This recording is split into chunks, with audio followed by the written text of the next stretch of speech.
Sebelum mulai videonya, jangan lupa untuk klik tombol subscribe dulu ya. Dan buat kalian yang sudah subscribe, makasih banyak.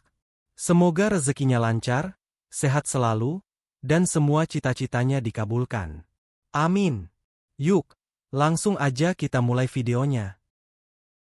Firman duduk termenung di ruang kerjanya yang mewah di lantai 35 gedung pencakar langit miliknya. Dari balik jendela kaca besar, ia memandang kota Jakarta yang gemerlap dengan lampu-lampunya. Mobil-mobil mewah lalu lalang, papan reklame berkilau, dan gedung-gedung tinggi berdiri gagah seolah menunjukkan betapa megahnya dunia yang ia miliki. Namun di balik semua itu, ada rasa hampa yang tak bisa ia sembunyikan. Sebagai seorang miliarder muda, Firman memiliki segalanya yang diidamkan banyak orang. Perusahaan raksasa yang bergerak di bidang properti dan teknologi, rumah megah seluas lapangan bola, deretan mobil sport yang berjejer di garasi, bahkan rekening bank yang nilainya tak terhitung lagi. Namun setiap malam, saat lampu-lampu kota menyala dan keramaian mereda, ia merasakan kesepian yang tak pernah bisa diisi dengan kekayaan. Banyak orang menganggap Firman adalah sosok pria beruntung, pangeran masa kini yang hidupnya penuh kemewahan. Tetapi tidak ada yang tahu bahwa di balik jas mahal dan senyum formalnya, Firman merasa seperti burung dalam sangkar emas. Ia terjebak dalam rutinitas rapat, angka-angka, dan pesta sosial yang hanya penuh kepalsuan. Semua orang mendekatinya bukan karena dirinya, melainkan karena uang dan statusnya. Malam itu, sambil menatap secangkir kopi hitam yang sudah dingin, Firman bergumam lirih, apakah ini hidup yang kuinginkan? Apakah ini kebahagiaan yang kucari? Pertanyaan itu menghantui pikirannya selama berbulan-bulan.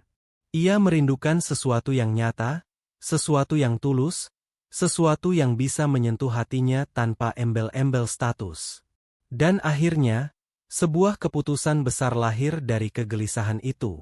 Ia ingin turun ke jalan, meninggalkan semua identitasnya sebagai miliarder, dan menyamar sebagai orang biasa. Tanpa banyak bicara pada siapapun, Firman mulai merancang rencananya. Ia meminta sopir pribadinya mengantarkan pakaian bekas, kaos lusuh, dan celana robek-robek. Ia sengaja menumbuhkan sedikit janggut di wajahnya, membuat rambutnya berantakan, dan mengambil sebuah karung goni untuk dijadikan wadah barang-barang bekas. Ia ingin merasakan bagaimana menjadi seorang pemulung.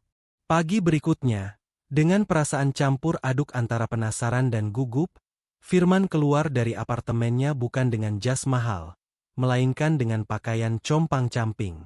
Ia berjalan menyusuri gang-gang kecil, menelusuri jalanan yang selama ini hanya ia lihat dari balik kaca mobil mewahnya. Untuk pertama kalinya, ia merasakan tatapan heran orang-orang, bahkan beberapa tatapan merendahkan. Hari itu panas terik. Firman berjalan membawa karung kosong di pundaknya, mencoba mengumpulkan botol plastik bekas dan kardus. Keringat bercucuran di wajahnya, kakinya pegal karena terbiasa dimanjakan dengan sepatu kulit dan lantai marmer. Kini ia harus berjalan di atas aspal yang panas, kadang menginjak tanah becek di pinggir jalan. Namun, anehnya, ada perasaan lega dalam hatinya. Seolah ia menemukan kebebasan baru. Di sebuah sudut jalan, Firman berhenti di dekat sebuah warung kecil. Perutnya keroncongan karena sejak pagi ia hanya minum air keran. Ia melirik warung itu, berharap bisa membeli sesuatu, namun ia menahan diri. Ia ingin benar-benar menjalani penyamaran ini, tidak boleh ada uang miliarder yang keluar dari dompetnya. Ia hanya membawa beberapa ribu rupiah yang ia peroleh dari menjual sedikit botol plastik. Saat sedang duduk di trotoar sambil menahan lapar, tiba-tiba seorang gadis datang menghampirinya.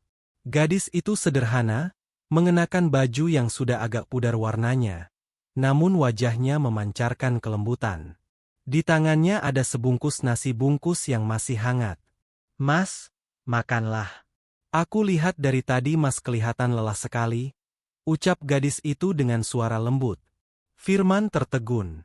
Ia tidak menyangka ada orang asing yang peduli padanya. Matanya menatap gadis itu lama, seolah ingin memastikan apakah ini nyata atau hanya ilusi. Aku nggak apa-apa, Mbak, jawab Firman ragu, mencoba menolak. Namun gadis itu tersenyum tulus. Aku tahu Mas pasti lapar.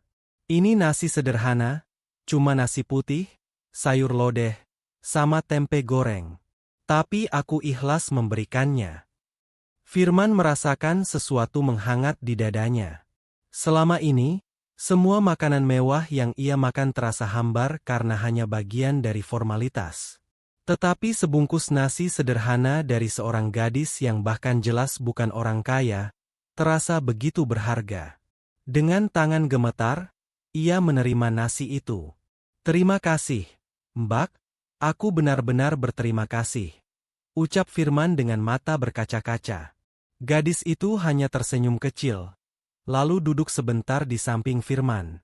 Namaku Hana. Aku tinggal di ujung gang itu. Aku tiap pagi bantu di warung, sore kerja apa saja yang bisa, malamnya jaga ibu yang lagi sakit. Hidup memang susah, Mas. Tapi kalau kita masih bisa berbagi, kenapa tidak? Firman tercekat mendengarnya. Ia menatap wajah Hana yang tampak lelah namun tetap bersinar. Dalam hati ia berkata, inikah orang yang selama ini kucari? Seseorang yang memberi tanpa pamrih, meski dirinya kekurangan. Mereka berdua makan bersama di trotoar itu, sederhana namun hangat. Nasi bungkus yang biasanya terasa biasa saja, kali ini menjadi makanan ternak dalam hidup Firman. Ia tidak hanya mengisi perutnya, tapi juga mengisi hatinya yang kosong. Hari mulai beranjak sore. Hana pamit pulang, sementara Firman duduk termenung. Pertemuan singkat itu meninggalkan bekas yang dalam di hatinya. Ia tidak tahu kenapa, tapi ada sesuatu yang berbeda pada Hana. Kebaikan gadis itu seolah menyalakan api kecil di dalam dirinya, api yang membuatnya ingin mengenal lebih jauh. Firman menatap karung goni di sampingnya. Hari ini aku menemukan sesuatu yang tak bisa kubeli dengan uang. Ketulusan, gumamnya pelan. Langkah pertama Firman di jalanan telah dimulai. Ia tidak tahu kemana kisah ini akan membawanya, tetapi satu hal yang pasti, pertemuannya dengan Hana adalah awal dari perjalanan baru yang akan mengubah hidupnya selamanya. Langit Jakarta pagi itu sedikit mendung, awan kelabu bergelayut rendah seakan menahan sinar matahari agar tidak menembus bumi. Jalanan masih ramai oleh aktivitas warga. Pedagang sayur yang berteriak menawarkan dagangan, tukang becak yang mengayuh pelan menunggu penumpang, serta anak-anak sekolah yang berlarian dengan seragam putih biru. Di tengah keramaian itu, Firman berjalan pelan sambil memanggul karung goni yang setengah terisi botol plastik bekas. Ia baru saja memulai harinya sebagai pemulung untuk hari kedua. Badannya masih terasa pegal, telapak kakinya sakit karena terbiasa memakai sepatu kulit mahal dan kini harus bertahan dengan sandal jepit tipis yang ia beli dari pasar loak. Tetapi meski tubuhnya mengeluh, hatinya terasa lebih ringan daripada saat ia duduk di kursi direksi. Pikirannya terus melayang pada pertemuan kemarin. Senyum lembut Hana, tatapan matanya yang penuh empati, serta sebungkus nasi hangat yang ia berikan, semuanya membekas dalam ingatan Firman. Ia bahkan masih bisa merasakan kehangatan nasi bungkus itu, meski sudah habis sejak semalam.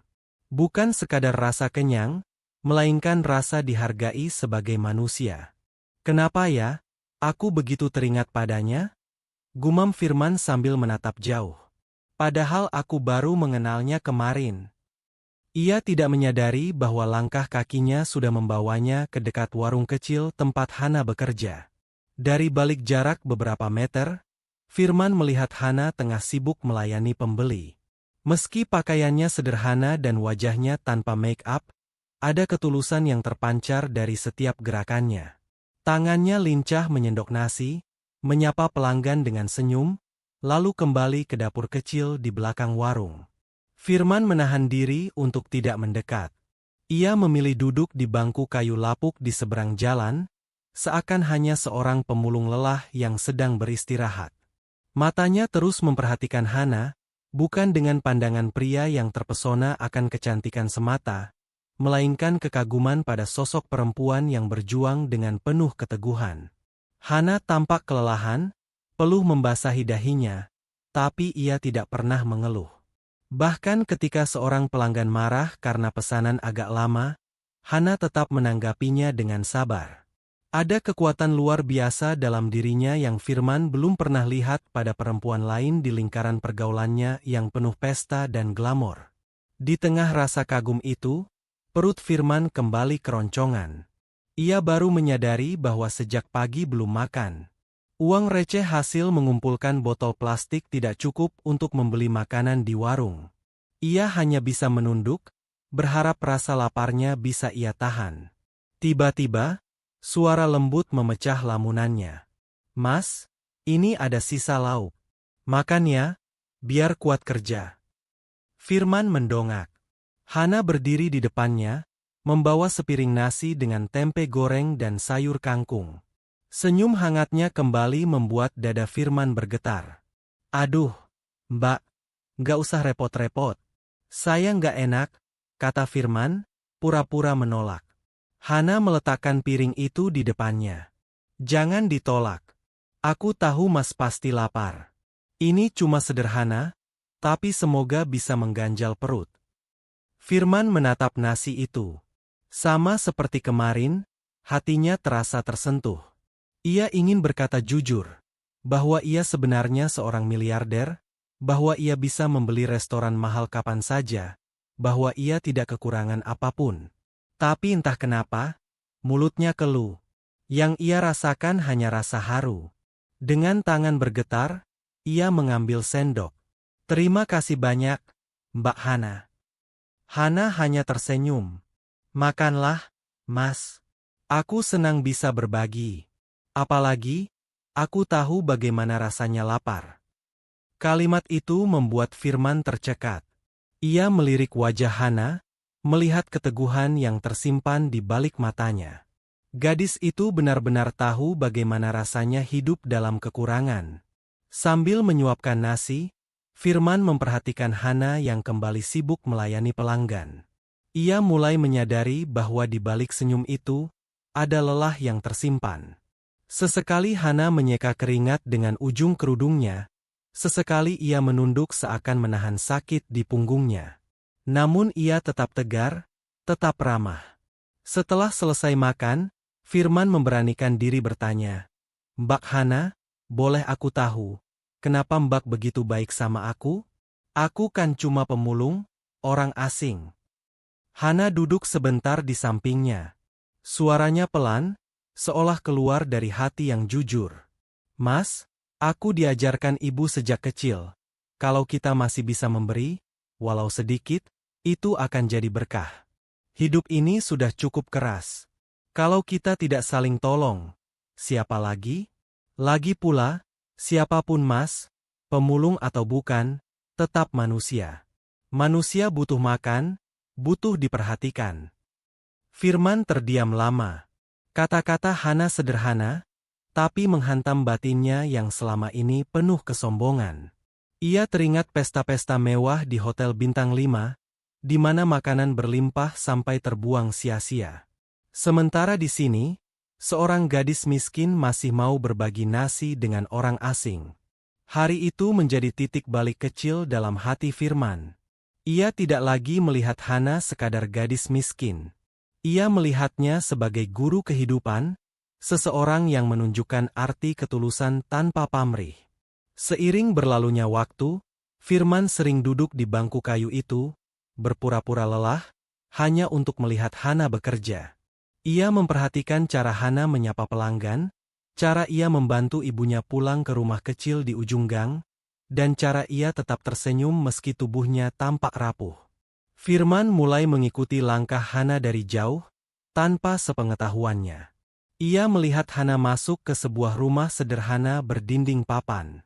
Dari jendela kecil, Firman menyaksikan Hana merawat seorang wanita tua yang terbaring di kasur tipis. Dengan sabar, Hana menyuapi ibunya, mengusap keningnya dengan kain basah, lalu duduk sambil membacakan doa pelan. Pemandangan itu membuat hati Firman semakin bergetar. Aku punya rumah sebesar istana, tapi tidak pernah merasakan kehangatan seperti ini. Sementara mereka tinggal di rumah kecil, tapi penuh kasih sayang. Malam itu, Firman berjalan pulang ke tempat kos murah yang ia sewa demi menyempurnakan penyamarannya. Di kamarnya yang sempit, ia merebahkan diri di lantai dengan alas tikar. Matanya menatap langit-langit, tetapi pikirannya dipenuhi wajah Hana. Ia bertanya-tanya, kenapa seorang gadis miskin bisa membuatnya merasa hidup kembali? Kenapa sebungkus nasi sederhana mampu membuat hatinya lebih bahagia daripada makan malam jutaan rupiah di restoran mewah? Jawabannya perlahan muncul. Karena untuk pertama kalinya, Firman merasakan ketulusan yang tidak bisa dibeli dengan uang. Hari-hari berikutnya, Firman semakin terbiasa dengan kehidupannya sebagai pemulung. Setiap pagi ia berangkat lebih awal, memanggul karung goni, menyusuri jalanan mencari botol plastik, kardus bekas, dan kaleng kosong. Kadang ia merasa lelah, kakinya pegal, tangannya lecet, tapi ada sesuatu yang membuatnya terus bertahan. Pertemuannya dengan Hana. Sejak pertama kali diberi sebungkus nasi, lalu sepiring makan siang sederhana, Firman merasa ada ikatan yang tak kasat mata antara dirinya dan gadis itu. Bukan ikatan karena status, bukan karena pamrih, melainkan karena ketulusan yang Hana berikan. Firman ingin lebih dekat, tapi ia juga sadar bahwa dirinya masih dalam penyamaran. Ia tidak bisa sembarangan mengungkapkan siapa dia sebenarnya. Setiap sore, setelah selesai mengumpulkan barang bekas, Firman sengaja duduk di bangku kayu di depan warung Hana. Dari sana, ia bisa berbincang sebentar, kadang hanya bertukar senyum, kadang sekadar mendengar Hana bercerita tentang hari-harinya. Awalnya, Hana memandang Firman hanya sebagai seorang pemulung yang kebetulan ramah. Tapi seiring berjalannya waktu, ia mulai merasa nyaman dengan keberadaan lelaki itu. Ada sesuatu yang berbeda pada Firman dibandingkan pemulung lain yang sering ia temui. Cara bicaranya sopan, tutur katanya teratur, dan pandangannya penuh perhatian. "Mas Firman, aneh deh," kata Hana suatu sore sambil membersihkan meja warung. "Pemulung biasanya kasar, ngomongnya ceplas-ceplos, suka maksa minta makanan. Tapi Mas nggak begitu. Mas lebih kayak orang terpelajar." Firman terkekeh pelan, menutupi degup jantungnya. "Ah, enggak, Mbak. Aku ya sama aja. Cuma mungkin aku terbiasa jaga omongan." Hana mengangguk sambil tersenyum. "Ya, mungkin. Tapi aku senang Mas sering mampir. Jadi ada teman ngobrol. Hidupku kan gini-gini aja, monoton. Kalau ada teman cerita, rasanya lebih ringan." Ucapan itu membuat Firman hangat. Ia tidak menyangka keberadaannya yang sederhana bisa membuat Hana merasa ditemani. Padahal selama ini, Firmanlah yang merasa terhibur dengan cerita-cerita Hana. Malam itu, setelah warung tutup, Hana duduk di teras rumahnya yang kecil. Firman memberanikan diri mendekat. Mereka berbincang di bawah lampu temaram, ditemani suara jangkrik dari gang sempit. Hana mulai bercerita tentang masa lalunya. Ayahnya sudah lama meninggal, ibunya sakit-sakitan, dan sejak remaja ia harus bekerja keras untuk menopang hidup keluarga. Ia sempat bercita-cita kuliah, ingin jadi guru, tapi kondisi ekonomi memaksanya berhenti sekolah. "Kadang aku iri lihat teman-teman seumuranku," kata Hana lirih. "Mereka bisa kuliah, kerja di kantor, pakai baju bagus. Aku, setiap hari cuma di warung, terus pulang rawat ibu. Tapi ya sudahlah, mungkin ini takdirku." Firman mendengarkan dengan hati yang terenyuh. Ia ingin sekali mengatakan bahwa ia bisa membantu, bisa membiayai kuliah Hana, bahkan bisa menyembuhkan ibunya di rumah sakit terbaik. Tapi ia menahan diri. Ia tahu jika ia terburu-buru mengungkapkan identitasnya, Hana mungkin tidak akan percaya pada ketulusannya. Sebagai gantinya, ia berkata, "Mbak Hana, aku kagum sama Mbak. Meski hidup susah, Mbak tetap kuat dan ikhlas. Banyak orang di luar sana yang hidupnya jauh lebih enak, tapi nggak bisa sekuat Mbak. Hana menatap Firman dengan mata berkaca-kaca, lalu tersenyum kecil. Makasih, Mas. Aku nggak tahu apa yang akan terjadi besok, tapi kalau masih ada orang yang bisa menghargai aku, rasanya semua kerja keras ini nggak sia-sia. Percakapan itu menjadi titik awal persahabatan mereka. Firman semakin sering menemani Hana, entah membantu mengangkat barang di warung, menunggu ibunya ketika Hana harus keluar, atau sekadar duduk bersama sambil menikmati teh hangat di malam hari. Hubungan mereka tumbuh pelan-pelan, diam-diam, tanpa disadari oleh banyak orang. Namun tentu saja, tidak semua orang memandang persahabatan itu baik. Beberapa tetangga mulai berbisik-bisik. Itu Hana kok akrab banget sama pemulungnya? Kata seorang ibu di gang. Cantik-cantik kok sama orang kayak gitu. Hana mendengar bisikan itu, tapi ia memilih diam. Ia tahu Firman berbeda.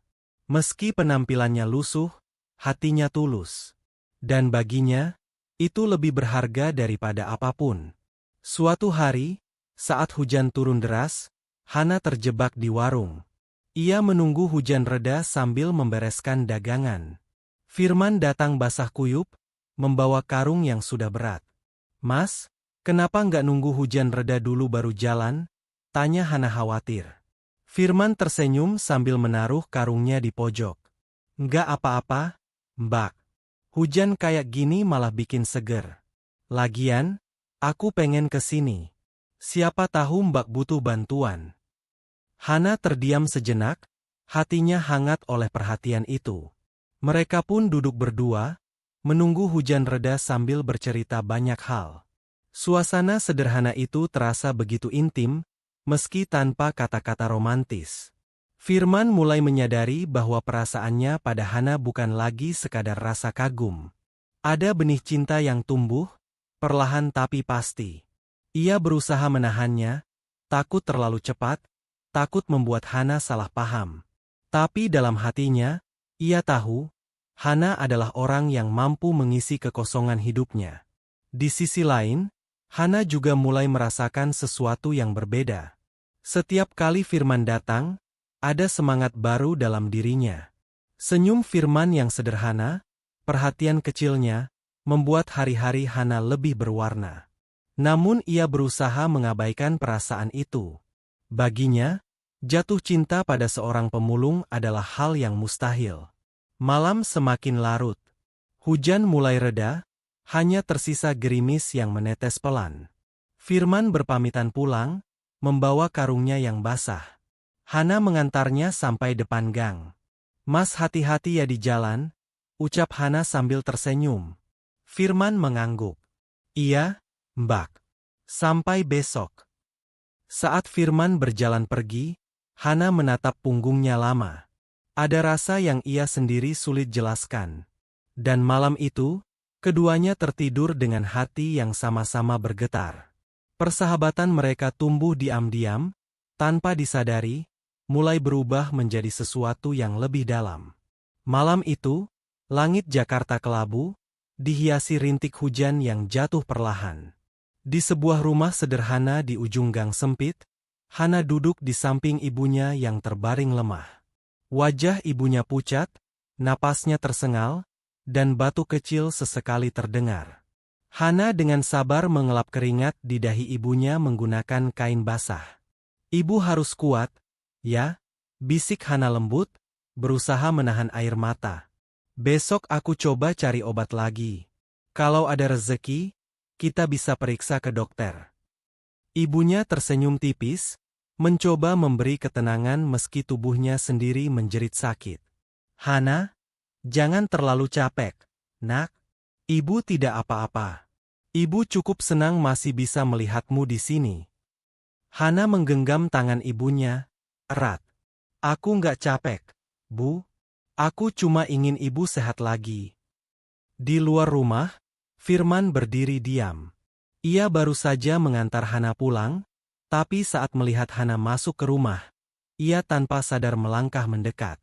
Dari celah jendela kecil, ia menyaksikan percakapan itu. Hatinya serasa diremas. Selama ini ia hanya tahu Hana gadis kuat, ceria meski hidup miskin. Tapi malam itu, ia melihat sisi lain.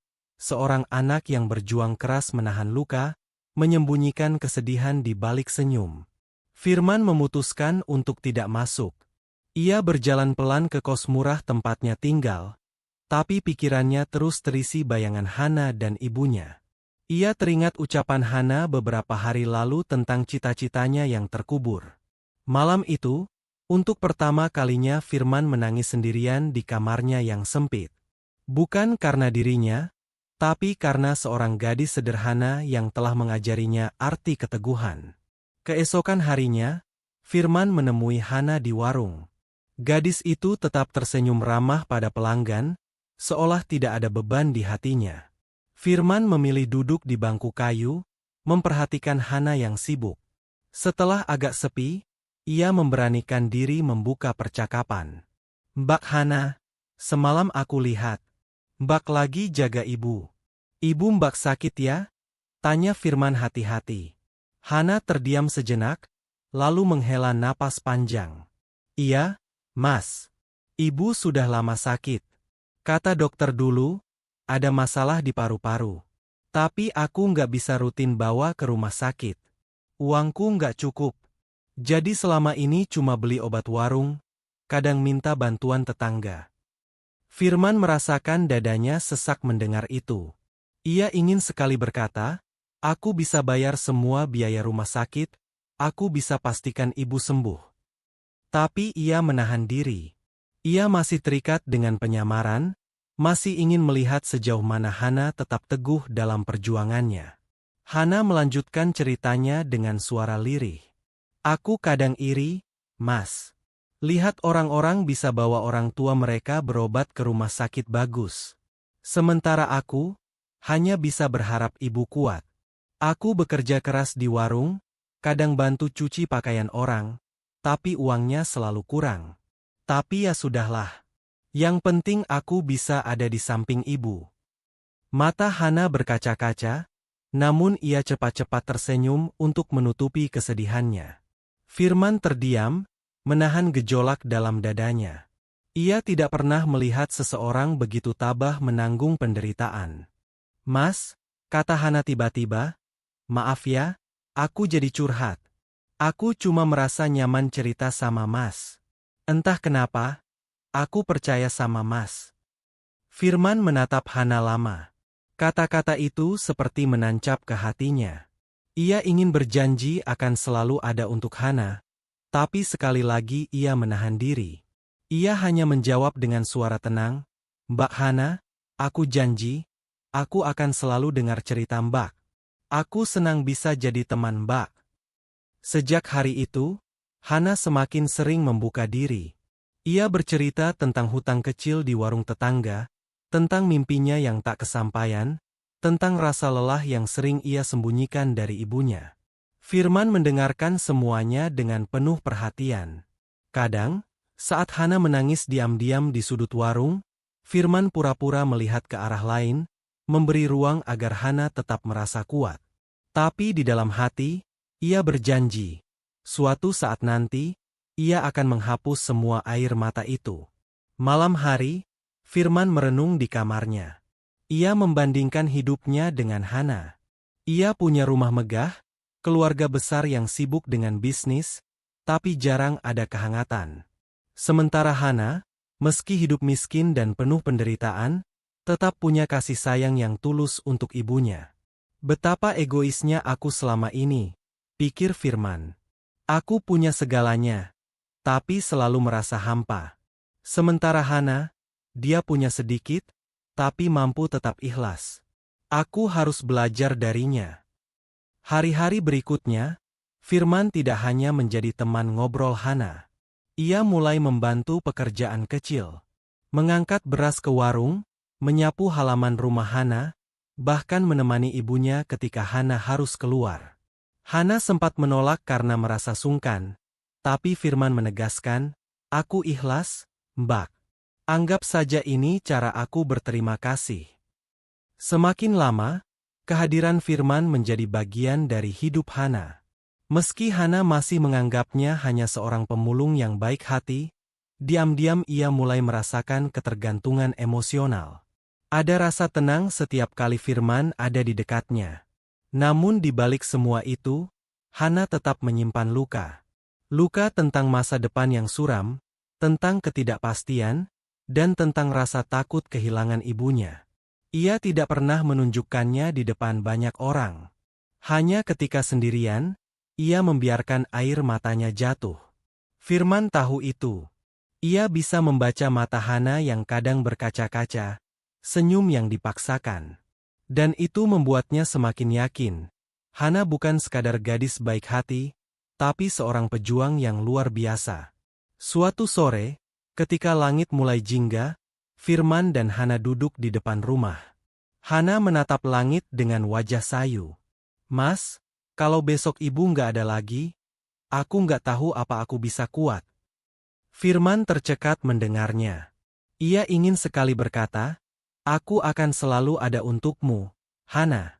Aku akan menjaga dan mendukungmu." Tapi ia hanya menggenggam pelan tangan Hana, sesuatu yang selama ini ia tahan. "Mbak Hana pasti bisa kuat," ucap Firman lirih. "Karena Mbak sudah membuktikannya. Mbak sudah lebih kuat daripada yang Mbak kira." Hana menoleh, menatap mata Firman. Ada kehangatan di sana, kehangatan yang membuatnya percaya bahwa ia tidak sendirian. Malam itu, Firman pulang dengan hati penuh tekad.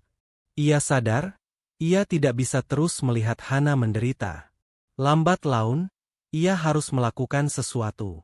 Tapi untuk saat ini, ia hanya bisa menemani, mendengar, dan menyimpan janji dalam hati.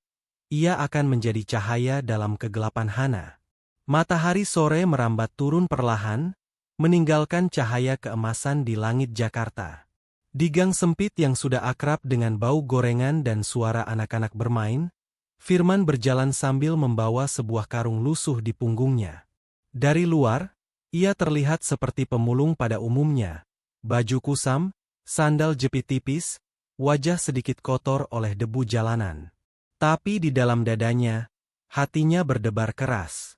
Ada sesuatu yang ingin ia lakukan hari ini, sesuatu yang sudah ia rencanakan sejak beberapa malam lalu.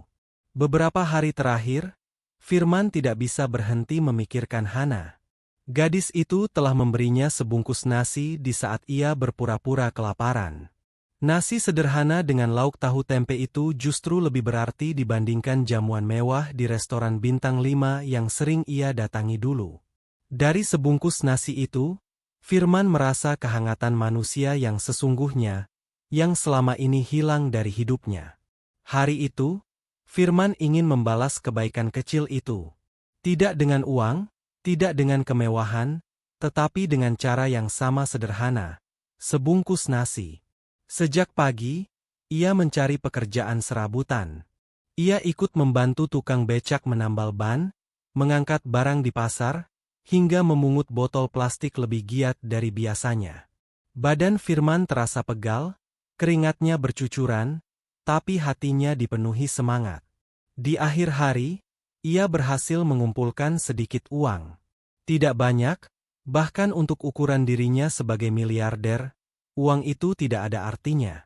Tapi untuk pertama kalinya, ia merasa perjuangan kecil itu begitu berharga. Dengan uang hasil keringatnya, Firman mampir ke warung sederhana.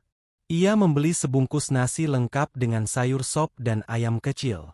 Bungkusnya sederhana, kertas coklat biasa. Namun bagi Firman, bungkus itu adalah simbol keikhlasan. Sore itu, Hana baru saja selesai membereskan warung. Ia tampak lelah, namun tetap tersenyum. Ibunya masih terbaring di dalam rumah, dan Hana baru saja selesai memberikan obat seadanya. Saat ia keluar ke teras untuk mengambil udara segar, Firman muncul sambil membawa bungkusan itu. "Mbak Hana," panggil Firman pelan. Hana menoleh, tersenyum ketika melihat Firman. Mas Firman. Dari mana aja? Kok lama nggak kelihatan?" Firman mendekat, lalu menyerahkan bungkusan nasi itu dengan kedua tangannya. Ini, buat Mbak dan Ibu. Nggak seberapa, tapi aku pengen kasih. Anggap aja balasan dari kebaikan Mbak waktu kasih aku nasi dulu. Hana menatap bungkusan itu lama, lalu kembali menatap Firman. Ada rasa haru yang tiba-tiba mengalir di dadanya. Seorang pemulung, yang bahkan hidupnya sendiri penuh keterbatasan, masih ingat untuk berbagi di tengah kesulitan. Mas, kenapa repot-repot? Suara Hana bergetar. Kan Mas juga butuh. Aku jadi nggak enak. Firman tersenyum kecil. Mbak, waktu itu nasi dari Mbak berarti banget buat aku. Rasanya hangat, bikin aku merasa masih ada orang baik di dunia ini. Aku cuma pengen Mbak dan Ibu juga ngerasain hal yang sama. Aku ikhlas, Mbak. Hana menunduk, matanya berkaca-kaca. Tangannya gemetar menerima bungkusan nasi itu. Ia merasa seolah Tuhan mengingatkannya bahwa kebaikan sekecil apapun tidak pernah hilang, selalu kembali dengan cara yang tak disangka. Terima kasih, Mas, ucap Hana lirih, suaranya serak menahan tangis. Aku nggak tahu harus bilang apa. Firman hanya tersenyum. Nggak usah bilang apa-apa. Senyum Mbak aja udah cukup buat aku. Malam itu, Hana membawa masuk bungkusan nasi itu dan memberikannya kepada ibunya. Bu, ini ada nasi buat kita. Dikasih sama Mas Firman. Ibunya menatap heran. Mas Firman? Pemulung itu? Iya, Bu. Dia yang kasih. Katanya buat kita berdua, jawab Hana. Ibunya terdiam sejenak, lalu tersenyum penuh arti. Nak, jangan pernah remehkan orang baik. Kadang, yang kita anggap tidak punya apa-apa justru punya hati paling kaya. Jaga baik-baik pertemananmu dengan dia. Hana mengangguk. Air matanya jatuh tanpa bisa ia tahan. Malam itu, ia makan bersama ibunya dengan nasi pemberian Firman. Meski sederhana, rasanya begitu nikmat, seolah ada kehangatan yang menyelimuti ruangan kecil itu. Sementara itu, Firman berjalan pulang ke kosnya. Meski tubuhnya lelah, hatinya penuh rasa bahagia yang tidak bisa dijelaskan. Ia baru saja belajar sesuatu. Kebahagiaan sejati bukan tentang memberi banyak, melainkan memberi dengan hati. Hari-hari berikutnya, hubungan Firman dan Hana semakin dekat. Hana mulai lebih terbuka.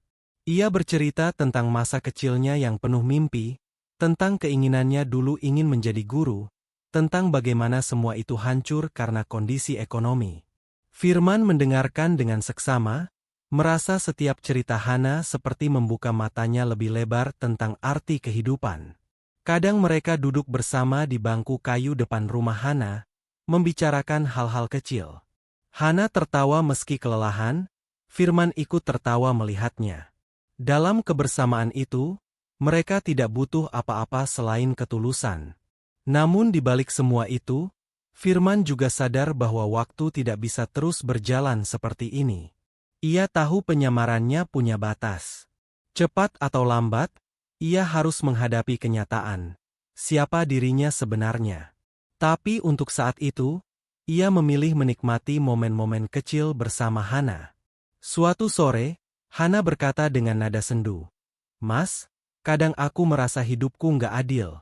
Aku kerja keras, tapi hasilnya selalu kurang. Aku ingin bahagiain ibu, tapi rasanya semua jalan tertutup."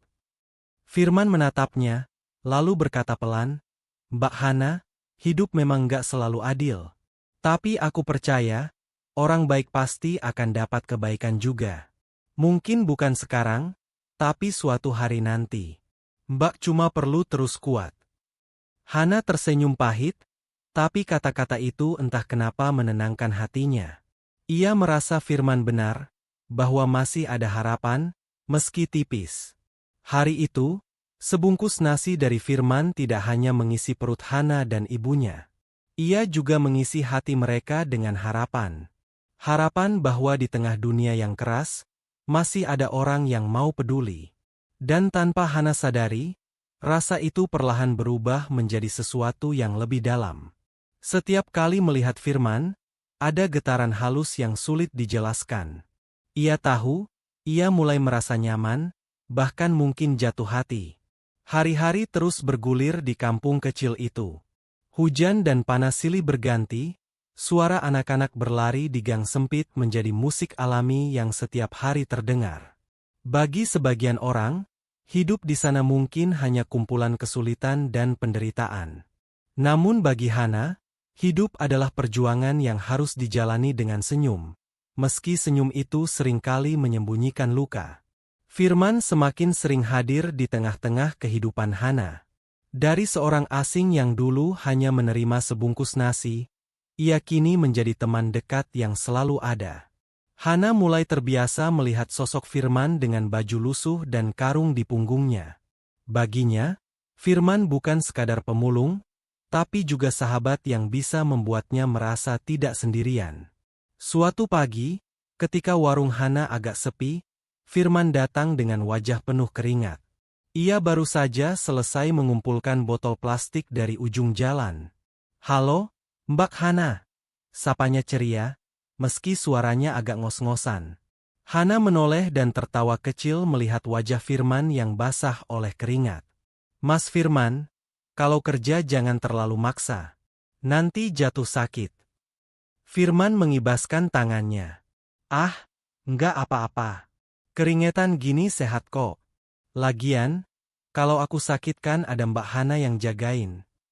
Hana pura-pura cemberut, padahal hatinya hangat. "Mas ini bisa aja. Aku aja udah repot sama ibu. Kalau ditambah jagain mas, bisa pusing 7 keliling." Mereka tertawa bersama.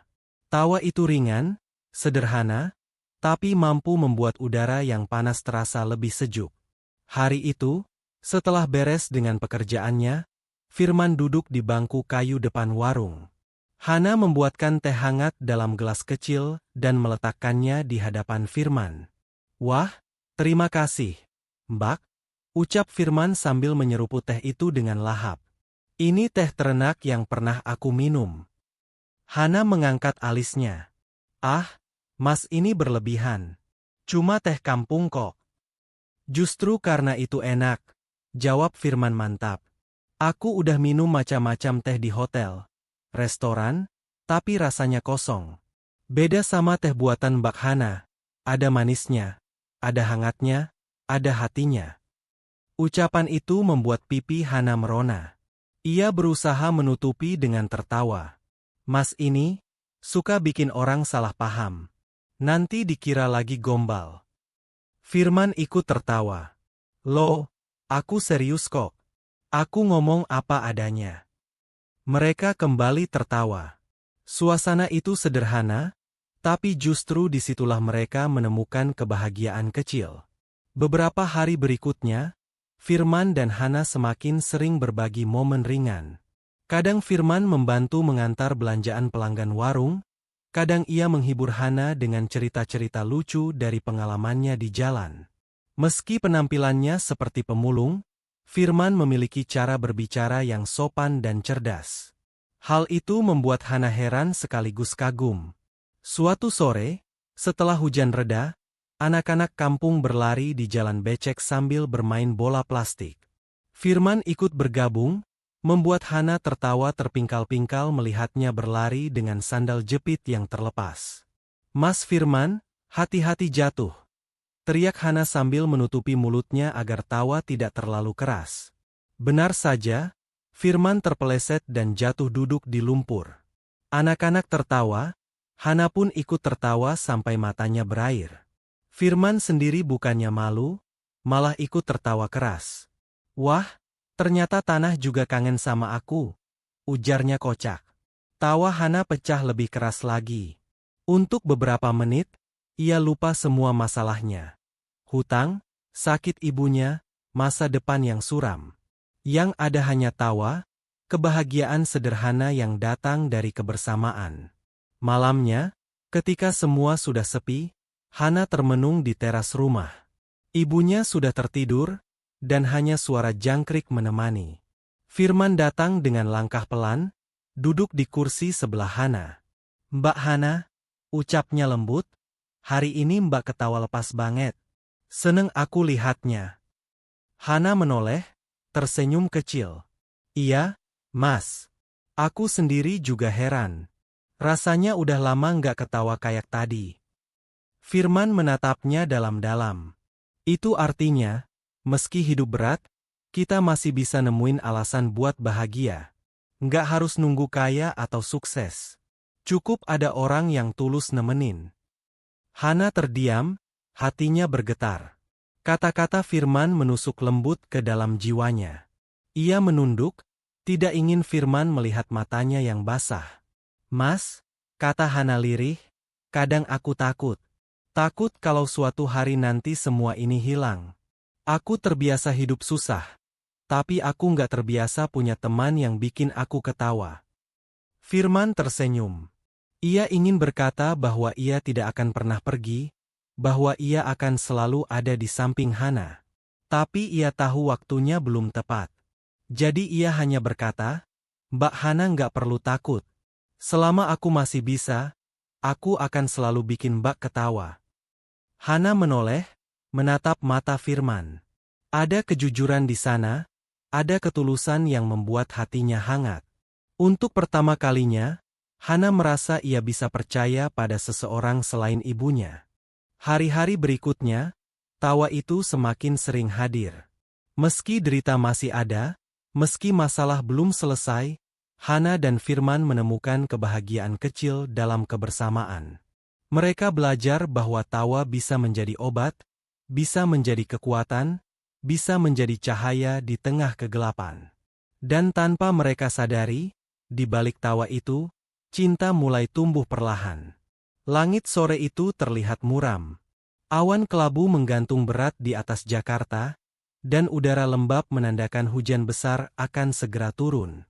Di warung kecil milik Hana, aroma gorengan masih mengepul, meski pelanggan sudah mulai pulang satu persatu karena khawatir hujan.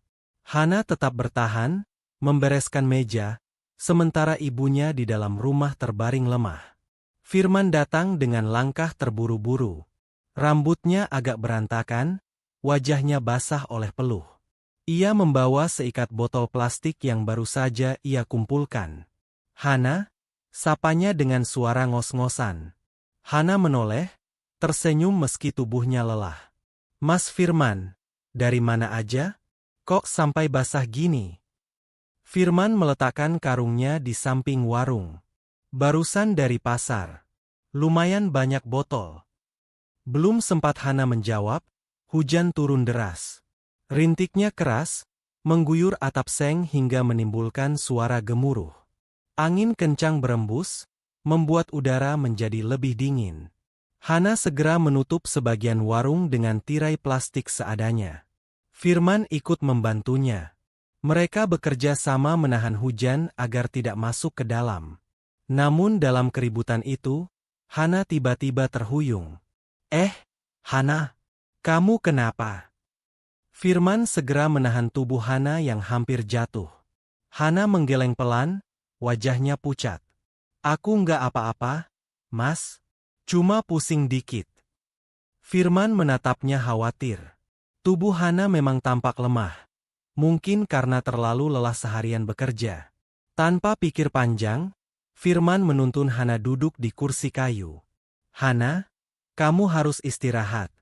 Biar aku yang beresin warung ini," kata Firman dengan tegas. Hana tersenyum lemah, mencoba menolak. "Nggak usah, Mas. Aku bisa." "Udah, jangan keras kepala," potong Firman. "Sekarang giliran aku yang jaga kamu." Hana terdiam. Ada kehangatan dalam suara Firman, sesuatu yang membuatnya ingin percaya. Ia akhirnya pasrah, membiarkan Firman yang membereskan warung sementara ia duduk diam. Hujan semakin deras, kilat sesekali menyambar di langit. Firman menoleh ke arah Hana, yang kini bersandar lemah di kursi. Hatinya perih melihat gadis itu memaksakan diri. "Mbak Hana," ucap Firman lirih. "Kenapa sih selalu maksa diri? Kalau capek, ya bilang. Kamu nggak harus selalu kuat di depan orang lain. Hana menatap Firman, matanya berkaca-kaca. Kalau aku nggak kuat, siapa lagi yang jaga ibu? Aku cuma punya ibu, Mas. Aku nggak bisa jatuh. Firman terdiam. Kata-kata Hana menghantam hatinya. Ia tahu betul beratnya beban yang Hana tanggung. Ia ingin sekali berkata bahwa ia siap menanggung bersama, tapi ia menahan diri. Ya udah, kalau begitu, biar aku ikut kuat bareng kamu, ucap Firman akhirnya. Hana menunduk, air matanya menetes pelan. Dalam derasnya hujan, kehangatan aneh muncul di dadanya. Ia merasa tidak sendirian lagi. Setelah hujan agak reda, Firman mengantar Hana masuk ke dalam rumah. Ia membantu menyiapkan air hangat untuk ibunya, bahkan ikut menyalakan lampu kecil ketika listrik sempat padam sebentar. Malam itu, Firman benar-benar seperti bagian dari keluarga kecil Hana. Ibunya sempat menatap mereka berdua dengan senyum samar. Nak, sepertinya Tuhan memang mengirim orang baik untuk kita. Hana hanya tersenyum, tapi hatinya berdebar. Ia tahu ibunya tidak salah. Kehadiran Firman di tengah hujan deras itu bukan kebetulan. Malam semakin larut. Hujan masih turun rintik-rintik, tapi suasana di rumah Hana terasa hangat. Firman duduk di kursi, Hana di sampingnya. Mereka berbincang ringan, kadang tertawa kecil meski tubuh Hana masih lemah. Tahu nggak, Mbak, kata Firman tiba-tiba, hujan itu kayak hidup kita. Hana menoleh heran. Maksudnya? Kadang deras, kadang bikin kita susah jalan. Tapi setelah hujan reda, biasanya muncul pelangi. Hidup juga gitu. Berat sekarang, tapi pasti ada indahnya nanti. Hana terdiam, lalu tersenyum. Mas ini selalu aja bisa bikin aku tenang. Padahal aku lagi nggak yakin sama apa-apa. Firman menatapnya lembut. Aku nggak janji bisa hilangin semua masalah kamu, Hana. Tapi aku janji, aku nggak akan ninggalin kamu sendirian. Kata-kata itu membuat hati Hana bergetar. Ia ingin percaya, meski ada keraguan. Tapi malam itu, di tengah sisa hujan, Hana merasakan secercah harapan baru. Untuk pertama kalinya, ia berpikir, mungkin hidupnya tidak akan selalu suram. Mungkin ada cahaya, ada pelangi, yang menunggu setelah hujan. Hari-hari setelah hujan deras itu terasa berbeda bagi Hana. Ia merasa hatinya lebih ringan, seolah Firman benar-benar membawa semacam harapan baru dalam hidupnya. Walau masalah tidak hilang, ibunya masih sakit, hutang tetap menghantui, dan warung kecil itu tetap harus ia kelola dengan segala keterbatasan. Namun ada sesuatu yang membuatnya lebih kuat. Kehadiran Firman. Setiap kali Firman datang, Hana merasa ada bahu untuk bersandar, ada telinga untuk mendengar, dan ada senyum yang bisa menghapus letih. Namun, tidak semua orang melihatnya demikian. Di lingkungan kampung sempit itu, bisik-bisik kecil mulai terdengar. Warga heran dengan Firman, pemulung, yang begitu berbeda. Cara bicaranya sopan, tutur katanya teratur, bahkan kadang terdengar seperti orang berpendidikan. Tidak jarang ada yang berkomentar. Itu pemulung yang sering sama Hana, ya? Kok kayaknya nggak cocok? Gayanya nggak kayak pemulung. Bener. Aku juga perhatiin. Pemulung dari mana coba yang ngomongnya halus begitu? Tangannya juga nggak kasar-kasar amat. Kayak orang kota. Awalnya Hana tidak menggubris. Ia lebih memilih percaya pada kebaikan Firman. Namun suatu hari, sahabat kecilnya, Mira, yang juga tinggal di kampung itu, mulai bertanya langsung. Hana, kata Mira sambil duduk di warung sore itu, aku mau nanya sesuatu. Jangan marah, ya? Hana menoleh sambil tersenyum. Kenapa sih pakai prolog gitu? Tanya aja, Mir. Mira mendekat, suaranya direndahkan. Kamu nggak curiga sama Mas Firman? Dia itu aneh, Han. Katanya pemulung, tapi cara ngomongnya, cara sikapnya. kayak orang kaya yang nyamar. Hana tertegun. Kata-kata itu bagai kilat menyambar pikirannya.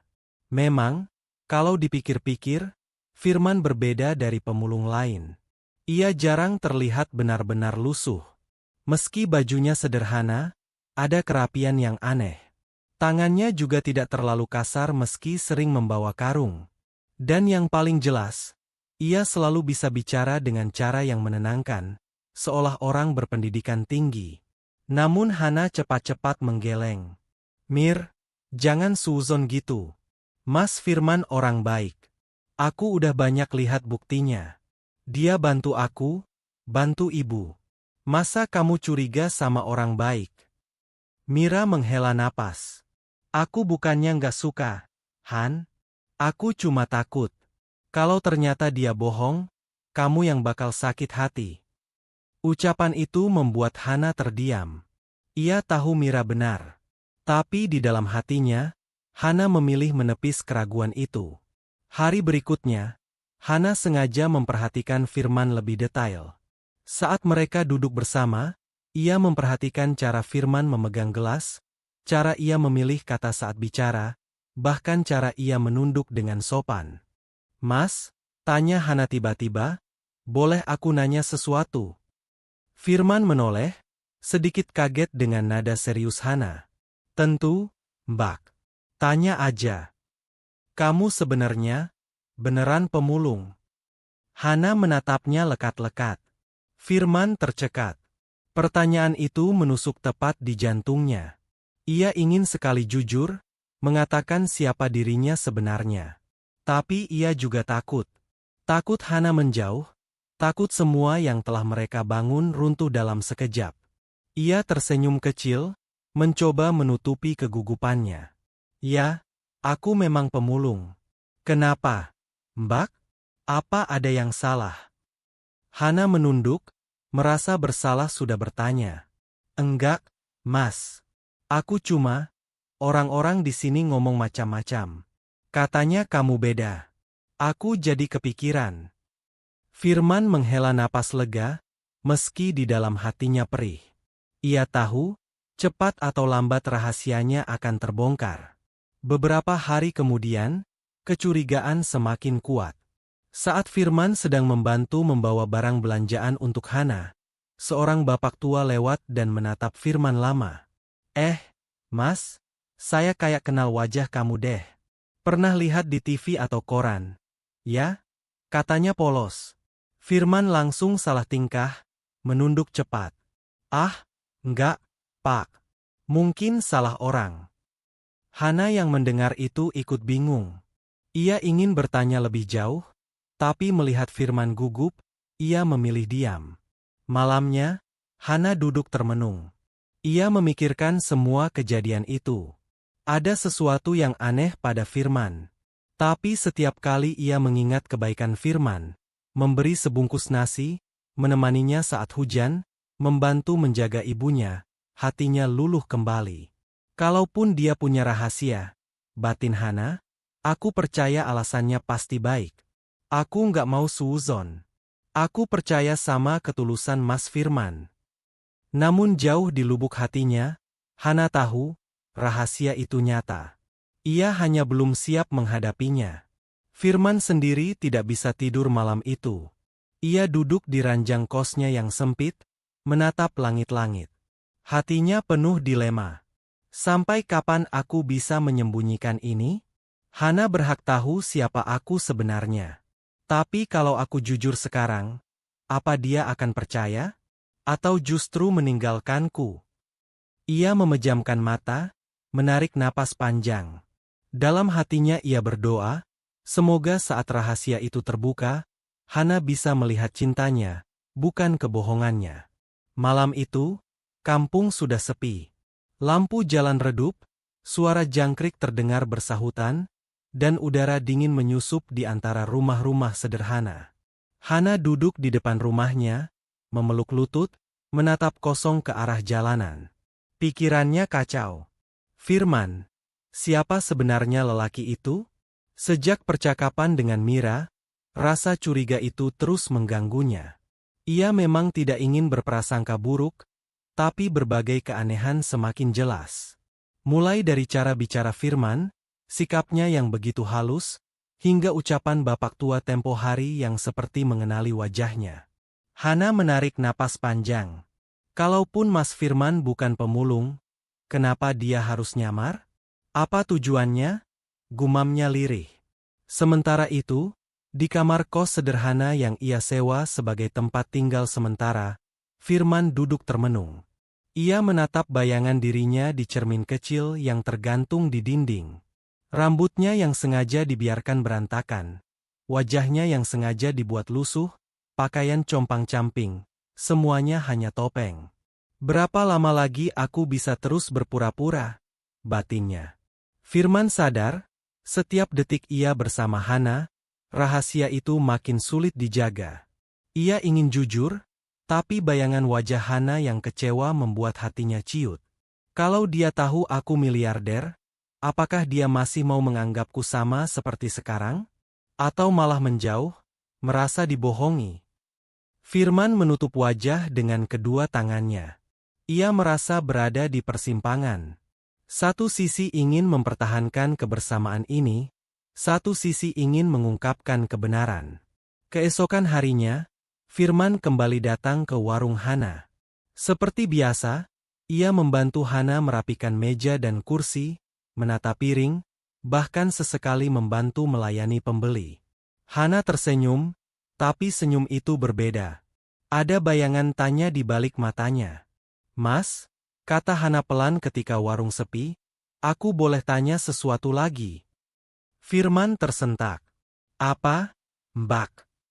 "Kalau suatu hari aku tahu kamu bukan seperti yang aku pikir, kamu janji nggak bakal pergi ninggalin aku?" Pertanyaan itu membuat Firman terdiam lama. Jantungnya berdegup kencang, seolah dadanya hendak meledak. Ia menatap wajah Hana, penuh harap sekaligus cemas. "Aku janji, Mbak," jawab Firman akhirnya. "Apapun yang terjadi, aku nggak akan ninggalin kamu. Aku di sini bukan karena aku kasihan sama kamu. Aku di sini karena aku tulus." Hana menunduk. Ada kehangatan yang menjalar di hatinya. Namun di sisi lain, rasa takut masih ada. Hari-hari berikutnya, dilema itu makin berat. Hana mulai merasakan benih cinta tumbuh di hatinya. Setiap kali Firman tersenyum, ia merasa ada cahaya. Setiap kali Firman bicara dengan tenang, ia merasa aman. Tapi ia juga takut perasaannya salah. "Apa aku pantas mencintai seorang pemulung?" batinnya. Hana tahu betapa kerasnya kehidupan. Ia miskin, penuh hutang, punya ibu yang sakit-sakitan. Bagaimana mungkin ia bisa bermimpi tentang cinta, apalagi dengan seorang lelaki yang bahkan tidak punya masa depan jelas? Sementara itu, Firman bergulat dengan dilema berbeda. Ia bukan hanya jatuh cinta, ia benar-benar tenggelam dalam perasaan itu. Hana adalah perempuan pertama yang membuatnya merasa berarti. Tapi bagaimana kalau Hana akhirnya tahu kebenaran? Di sebuah malam sunyi, Firman menulis di buku kecilnya. Sebuah catatan yang jarang ia bagi ke siapapun. "Cinta ini tumbuh di jalanan, di balik karung lusuh, di antara sebungkus nasi yang penuh ketulusan. Aku ingin jujur, tapi aku takut. Aku ingin mengungkapkan segalanya, tapi aku tidak siap kehilangan. Tuhan, beri aku kekuatan. Jangan biarkan cintaku berakhir dengan kebohongan." Suatu sore, Hana mengantar ibunya kontrol ke puskesmas. Firman ikut menemani, membawa tas kecil berisi obat-obatan. Di ruang tunggu, seorang perawat menatap Firman dengan ekspresi heran. "Mas, saya kayaknya pernah lihat deh di berita atau majalah. Bener nggak?" Firman langsung panik. Ia buru-buru menunduk, lalu berdalih. "Ah, mungkin salah lihat, Mbak. Saya cuma orang biasa." Namun Hana melihat kegugupan itu. Sekali lagi, hatinya bimbang. Di perjalanan pulang, Hana akhirnya memberanikan diri. "Mas Firman," katanya pelan, "aku tahu kamu baik. Tapi ada sesuatu yang kamu sembunyiin, kan? Firman terdiam. Hana melanjutkan, aku nggak peduli kamu siapa. Aku cuma butuh satu hal, kejujuran. Karena aku mulai anggap kamu penting. Firman menahan napas. Kata-kata Hana menusuk hatinya. Ia ingin sekali menjawab, ingin sekali mengatakan semuanya. Tapi lidahnya keluh. Ia hanya bisa menatap Hana dengan mata berkaca-kaca. Aku janji, Mbak, ucapnya pelan, suatu hari kamu bakal tahu semuanya. Tapi tolong, jangan benci aku kalau saat itu tiba. Hana menoleh ke arah jalan, menahan air mata. Ia tidak tahu kenapa, tapi hatinya semakin yakin. Firman bukan sekadar pemulung biasa. Dilema itu kian menyesakkan. Hana di persimpangan antara percaya dan ragu, antara cinta dan takut. Firman pun di persimpangan antara jujur atau terus menyembunyikan rahasia. Namun satu hal pasti, perasaan mereka kian tumbuh. Dan ketika cinta sudah tumbuh, sekuat apapun rahasia berusaha disembunyikan, cepat atau lambat kebenaran akan menemukan jalannya. Malam itu Hana duduk di samping ranjang kayu sederhana tempat ibunya berbaring. Nafas sang ibu terdengar berat, dadanya naik turun dengan ritme tak beraturan. Lampu bohlam redup menggantung di atas kepala, memberi cahaya samar yang membuat ruangan semakin terasa pengap. Ibu kuat, ya? Bisik Hana sambil menggenggam tangan ibunya yang dingin. Aku janji, aku bakal berusaha cari uang buat biaya operasi. Jangan nyerah, Bu. Air mata menetes di pipinya. Sudah berminggu-minggu ia memikirkan bagaimana caranya mendapatkan biaya untuk pengobatan. Warung kecil hasil jerih payahnya nyaris tak cukup untuk makan sehari-hari, apalagi untuk membayar operasi yang nilainya jutaan rupiah. Hutang ke tetangga pun sudah terlalu banyak. Hana merasa seperti berjalan di jalan buntu. Firman, yang duduk di kursi kecil di pojok ruangan, menyaksikan semua itu dengan hati remuk. Ia ingin sekali berdiri, berkata jujur, dan langsung menanggung semua biaya rumah sakit. Dengan kekayaannya, jumlah itu bukanlah apa-apa. Tapi ia takut. Takut Hana merasa ditipu, takut Hana berpikir semua kebaikan hanyalah bentuk belas kasihan seorang miliarder pada gadis miskin. Malam itu Firman tak bisa tidur. Ia berjalan mondar-mandir di kamar kosnya, lalu mengambil ponsel yang sejak lama ia sembunyikan. Satu panggilan ia lakukan, kepada tangan kanannya yang paling ia percaya. Besok aku mau ada transfer anonim, katanya singkat. Siapkan biaya operasi untuk pasien di rumah sakit. Atas nama Ibu Hana. Jangan ada yang tahu kalau itu dari aku. Di seberang sana, sang asisten sempat terdiam, lalu bertanya, tapi, Tuan, kalau Nona Hana tahu, bagaimana? Jangan sampai dia tahu. Lakukan seolah ada donatur yang tak ingin disebutkan namanya. Keesokan harinya, Hana membawa ibunya ke rumah sakit setelah kondisi semakin parah. Dengan jantung berdegup kencang, ia bertanya ke bagian administrasi tentang biaya. Tenang, Mbak, kata petugas rumah sakit, semua biaya operasi sudah ditanggung oleh donatur. Katanya ini bantuan dari hati yang tulus, tanpa nama. Hana tercengang. Matanya melebar, air mata langsung jatuh di pipinya. Donatur? Tapi, siapa? Petugas itu hanya tersenyum. Kadang, Mbak, pertolongan datang dari arah yang tak disangka-sangka. Anggap saja ini rejeki. Hana langsung sujud syukur di lantai rumah sakit. Tangisnya pecah, bercampur bahagia dan haru. Terima kasih. Ya Allah, Engkau masih peduli pada kami. Engkau kirimkan malaikat dalam bentuk manusia. Firman yang berdiri tak jauh dari sana hanya menunduk, menahan air matanya sendiri. Ia melihat Hana memeluk ibunya dengan erat, penuh syukur. Hatinya lega sekaligus pedih. Lega karena ia bisa menolong, pedih karena ia harus tetap bersembunyi di balik rahasia. Hari operasi pun tiba. Hana tidak henti-hentinya berdoa di luar ruang operasi. Firman menemaninya, duduk di kursi besi panjang, memberi kekuatan. Hana, katanya pelan, apapun hasilnya nanti, kamu harus tetap kuat. Ibu pasti bangga punya anak sekuat kamu. Hana menoleh dengan mata basah. Mas Firman, aku nggak tahu harus ngomong apa. Kalau bukan karena donatur itu, mungkin ibu nggak bisa dioperasi. Aku yakin, ini pertolongan Tuhan. Aku bersyukur ada orang baik di luar sana. Tapi aku juga bersyukur karena ada kamu, Mas. Kamu selalu ada di samping aku. Firman tersenyum getir. Ia ingin mengatakan, donatur itu aku. Tapi lidahnya keluh. Ia hanya bisa menggenggam tangan Hana erat-erat. Operasi berjalan lancar. Dokter keluar dengan senyum lega, memberi kabar bahwa ibu Hana berhasil melewati masa kritis. Hana langsung menangis, memeluk dokter, lalu berlari masuk untuk melihat ibunya yang masih terbaring dengan selang dan perban.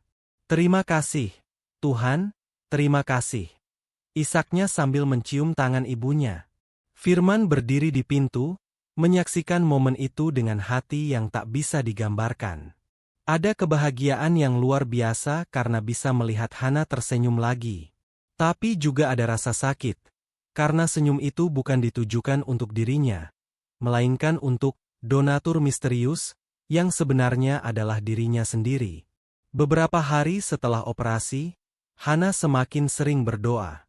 Ia merenungi hidupnya yang berat, namun diisi oleh kejutan-kejutan tak terduga. Mungkin ini jawaban dari semua doaku selama ini, batinnya. Mungkin Tuhan ingin menunjukkan bahwa selalu ada jalan, bahkan di saat aku merasa buntu. Setiap kali ia memandang Firman, hatinya dipenuhi rasa syukur.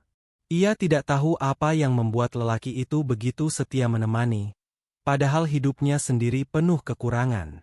Kalau bukan cinta, lalu apa? Tapi Hana menahan diri. Ia takut salah menafsirkan. Ia takut berharap terlalu jauh. Sementara itu, Firman makin merasa dirinya terjebak. Ia tahu cepat atau lambat kebenarannya akan terkuak. Namun satu hal yang ia yakini, ia rela melakukan apa saja demi kebahagiaan Hana dan ibunya. Bahkan jika itu berarti ia harus terus menyembunyikan jati dirinya. Di sebuah malam sunyi, Firman kembali menulis di buku catatannya. Pengorbanan bukan soal seberapa besar yang kita beri, tapi seberapa ikhlas kita melakukannya tanpa berharap balasan. Aku mencintai Hana, dan cintaku hanya ingin melihatnya bahagia. Biarlah dia tak pernah tahu siapa aku sebenarnya, asalkan dia bisa tersenyum kembali. Hari-hari berikutnya, kesehatan ibu Hana perlahan membaik. Hana semakin ceria, meski masih dihantui rasa penasaran tentang siapa donatur yang telah menolong keluarganya. Mas, katanya suatu sore ketika mereka duduk di bangku kayu depan rumah, aku sering mikir, siapa sebenarnya orang baik yang nolong aku dan ibu? Kalau saja aku bisa ketemu, aku mau peluk dia, mau bilang makasih ribuan kali. Firman hanya tersenyum samar. Mungkin memang gak perlu tahu, Hana. Orang baik biasanya gak suka ditunjuk-tunjuk. Yang penting kamu bersyukur dan terus semangat. Hana mengangguk. Iya sih, tapi tetap aja aku kepikiran. Kayaknya dia bukan orang biasa. Pasti orang yang hatinya mulia banget. Firman menahan nafas. Ia ingin sekali berkata, Hana, itu aku. Tapi lagi-lagi ia memilih diam. Karena ia tahu, saat kebenaran terbuka, mungkin bukan rasa syukur yang Hana berikan padanya, melainkan rasa kecewa karena kebohongannya. Hari itu langit mendung, angin bertiup pelan seakan ikut menyimpan rahasia yang sebentar lagi akan pecah. Hana baru saja selesai membersihkan warung ketika Firman datang membawa 2 kantong plastik berisi sayur dan buah. Ini buat tambahan jualan, Mbak, katanya sambil tersenyum. Hana menyambut dengan wajah gembira.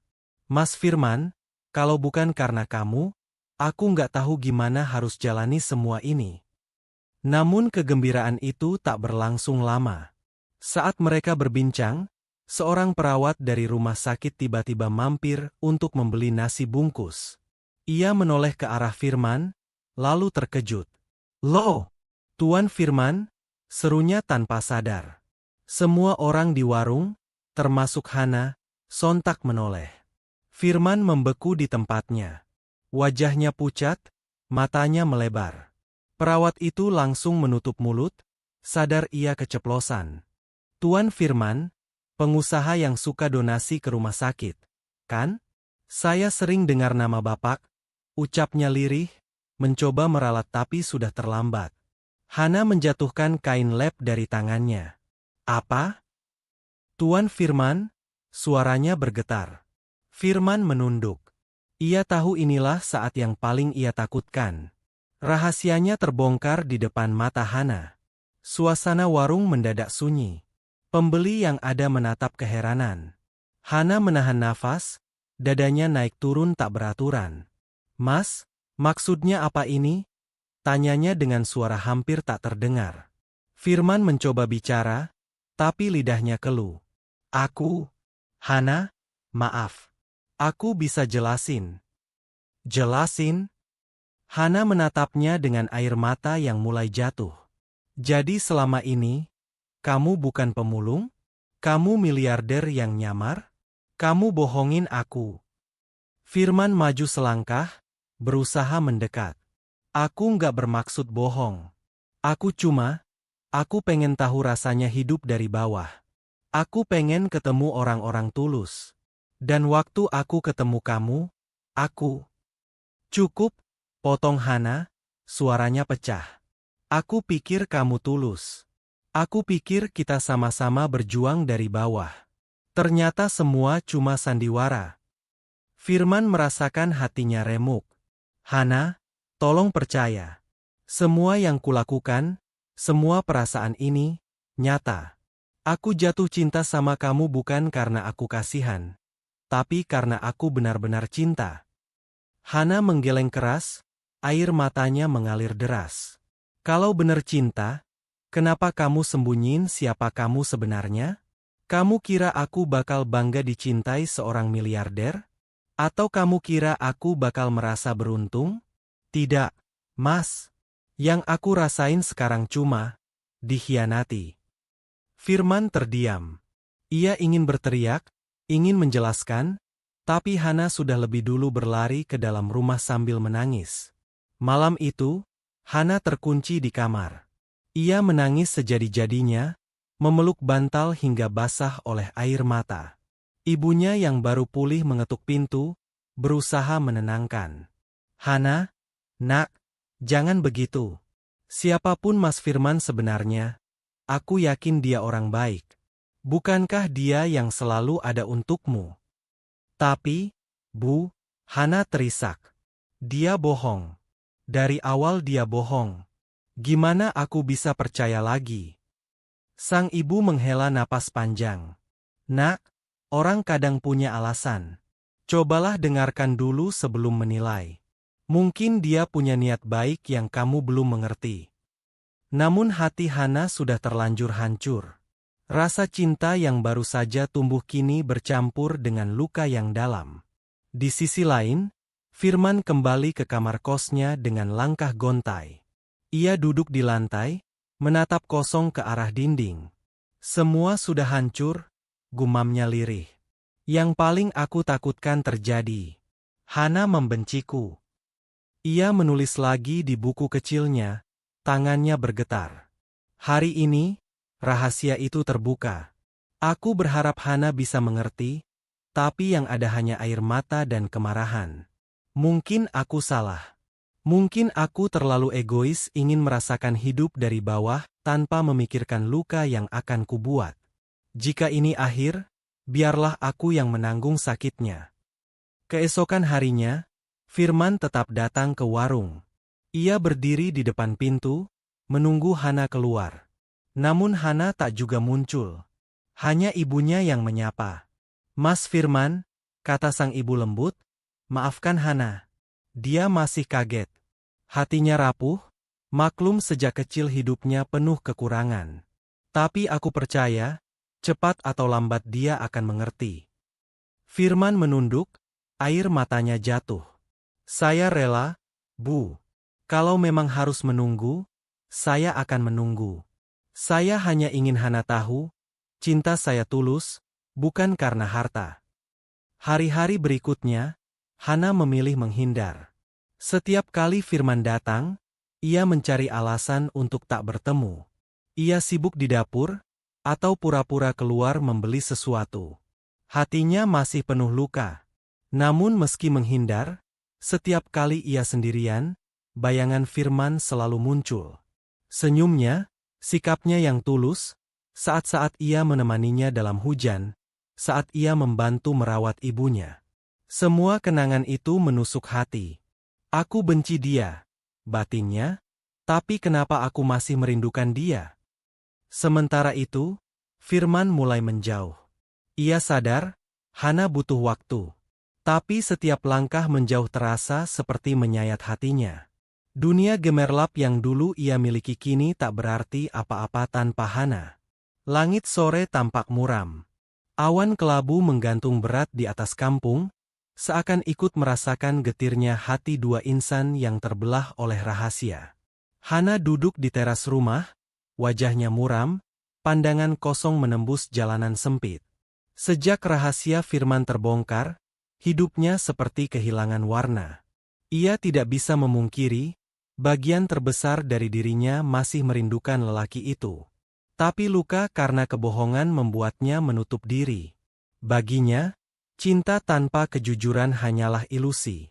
Firman, di sisi lain, berjalan gontai menuju rumah Hana. Sudah beberapa hari ia mencoba berbicara, tapi Hana selalu menolak. Kali ini ia berniat memberikan kesempatan terakhir untuk menjelaskan, atau mungkin untuk benar-benar berpisah. Sesampainya di depan rumah, Firman melihat Hana sedang duduk termenung. Dengan langkah hati-hati, ia mendekat. "Hana?" panggilnya pelan. Hana menoleh sekilas, lalu buru-buru memalingkan wajah. "Untuk apa Mas datang lagi?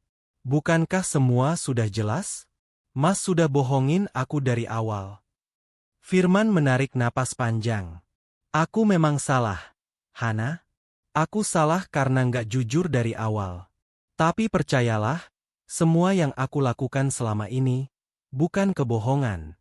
Perasaan aku ke kamu nyata." "Nyata?" Hana menatapnya tajam. "Nyata itu apa, Mas?" "Nyata itu jujur. Nyata itu nggak menyamar jadi orang lain. Nyata itu nggak bikin aku merasa jadi orang bodoh." Firman terdiam, dadanya sesak. Ia mencoba mendekat, tapi Hana bangkit berdiri, mundur selangkah. "Aku nggak sanggup, Mas," ucap Hana, air matanya mulai jatuh. "Setiap kali aku ingat semua yang kita lalui, aku cuma bisa mikir, ternyata aku jatuh cinta sama kebohongan." Firman merasakan dunia runtuh. Ia ingin berteriak, ingin meyakinkan, tapi ia tahu luka Hana terlalu dalam. "Aku pergi, Hana," katanya lirih. "Kalau itu yang bisa bikin kamu bahagia, aku rela. Tapi satu hal yang harus kamu tahu, aku nggak pernah main-main sama perasaan aku. Aku cinta kamu, Hana. Apapun yang terjadi, itu nggak akan berubah." Hana menutup wajah dengan kedua tangannya, tangisnya pecah. Ia tidak sanggup menjawab. Firman menatapnya untuk terakhir kalinya, lalu melangkah pergi dengan mata berkaca-kaca. Malam itu, Hana menangis di kamar. Tangannya meremas bantal, suaranya bergetar. "Kenapa, Tuhan? Kenapa aku harus jatuh cinta pada orang yang penuh rahasia? Kenapa aku harus merasakan kehilangan begini?" Ibunya masuk pelan, duduk di sampingnya. "Nak, jangan terlalu keras sama dirimu sendiri. Aku tahu kamu sakit hati, tapi aku juga tahu Mas Firman itu tulus. Apa kamu nggak lihat semua yang dia lakukan? Bahkan operasi ibu ini pun ada karena dia." Hana terperanjat, menoleh ke arah ibunya. "Bu, maksudnya?" Sang ibu tersenyum samar. Aku bukan orang bodoh, nak. Dari cara dia khawatir, dari caranya melihatmu, aku tahu, dialah yang jadi donatur itu. Dia hanya nggak mau bilang. Air mata Hana semakin deras. Kalau benar dia yang nolong, kenapa dia harus sembunyi-sembunyi? Karena dia nggak mau kamu merasa rendah diri. Dia nggak mau kamu pikir cintanya hanya karena kasihan. Kata-kata ibunya membuat hati Hana bergetar. Ia sadar, di balik semua kebohongan, ada pengorbanan besar yang Firman lakukan. Namun luka di hatinya masih terlalu segar untuk sembuh seketika. Firman, setelah meninggalkan Hana, kembali ke rumah mewahnya. Pintu besar terbuka, deretan mobil mewah terparkir rapi, pelayan menyambut dengan hormat. Tapi semua itu terasa hampa. Ia masuk ke ruang kerja, menatap foto-foto besar dirinya di majalah bisnis yang terpajang di dinding. Semua prestasi, semua kekayaan, kini tidak berarti apa-apa tanpa Hana.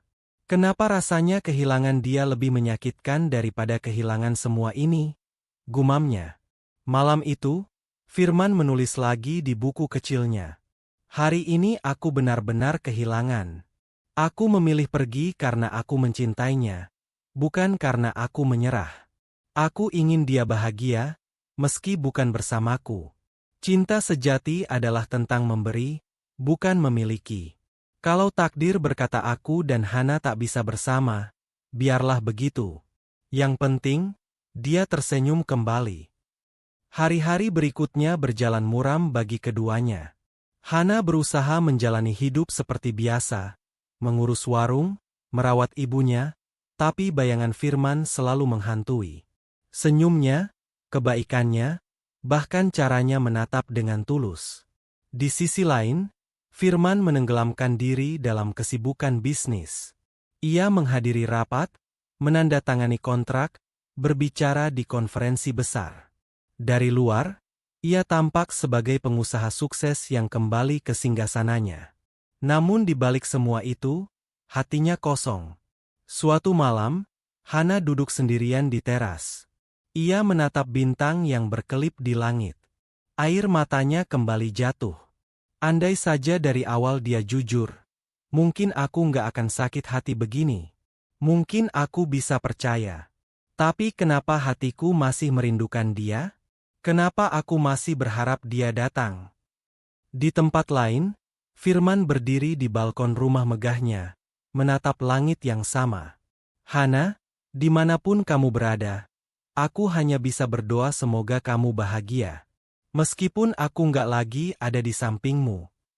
Dua hati yang sama-sama merindu, namun terpisahkan oleh luka. Malam itu udara kampung terasa dingin, meski hujan sudah reda sejak sore. Hana duduk sendirian di kamar kecilnya. Lampu redup menerangi wajahnya yang pucat. Sejak kepergian Firman beberapa hari lalu, hatinya seperti kehilangan arah. Ia merasa marah, kecewa, sekaligus rindu. Di sudut kamar, ibunya sudah tertidur setelah minum obat. Hana merapatkan selimut untuk sang ibu, lalu kembali duduk di tepi ranjang.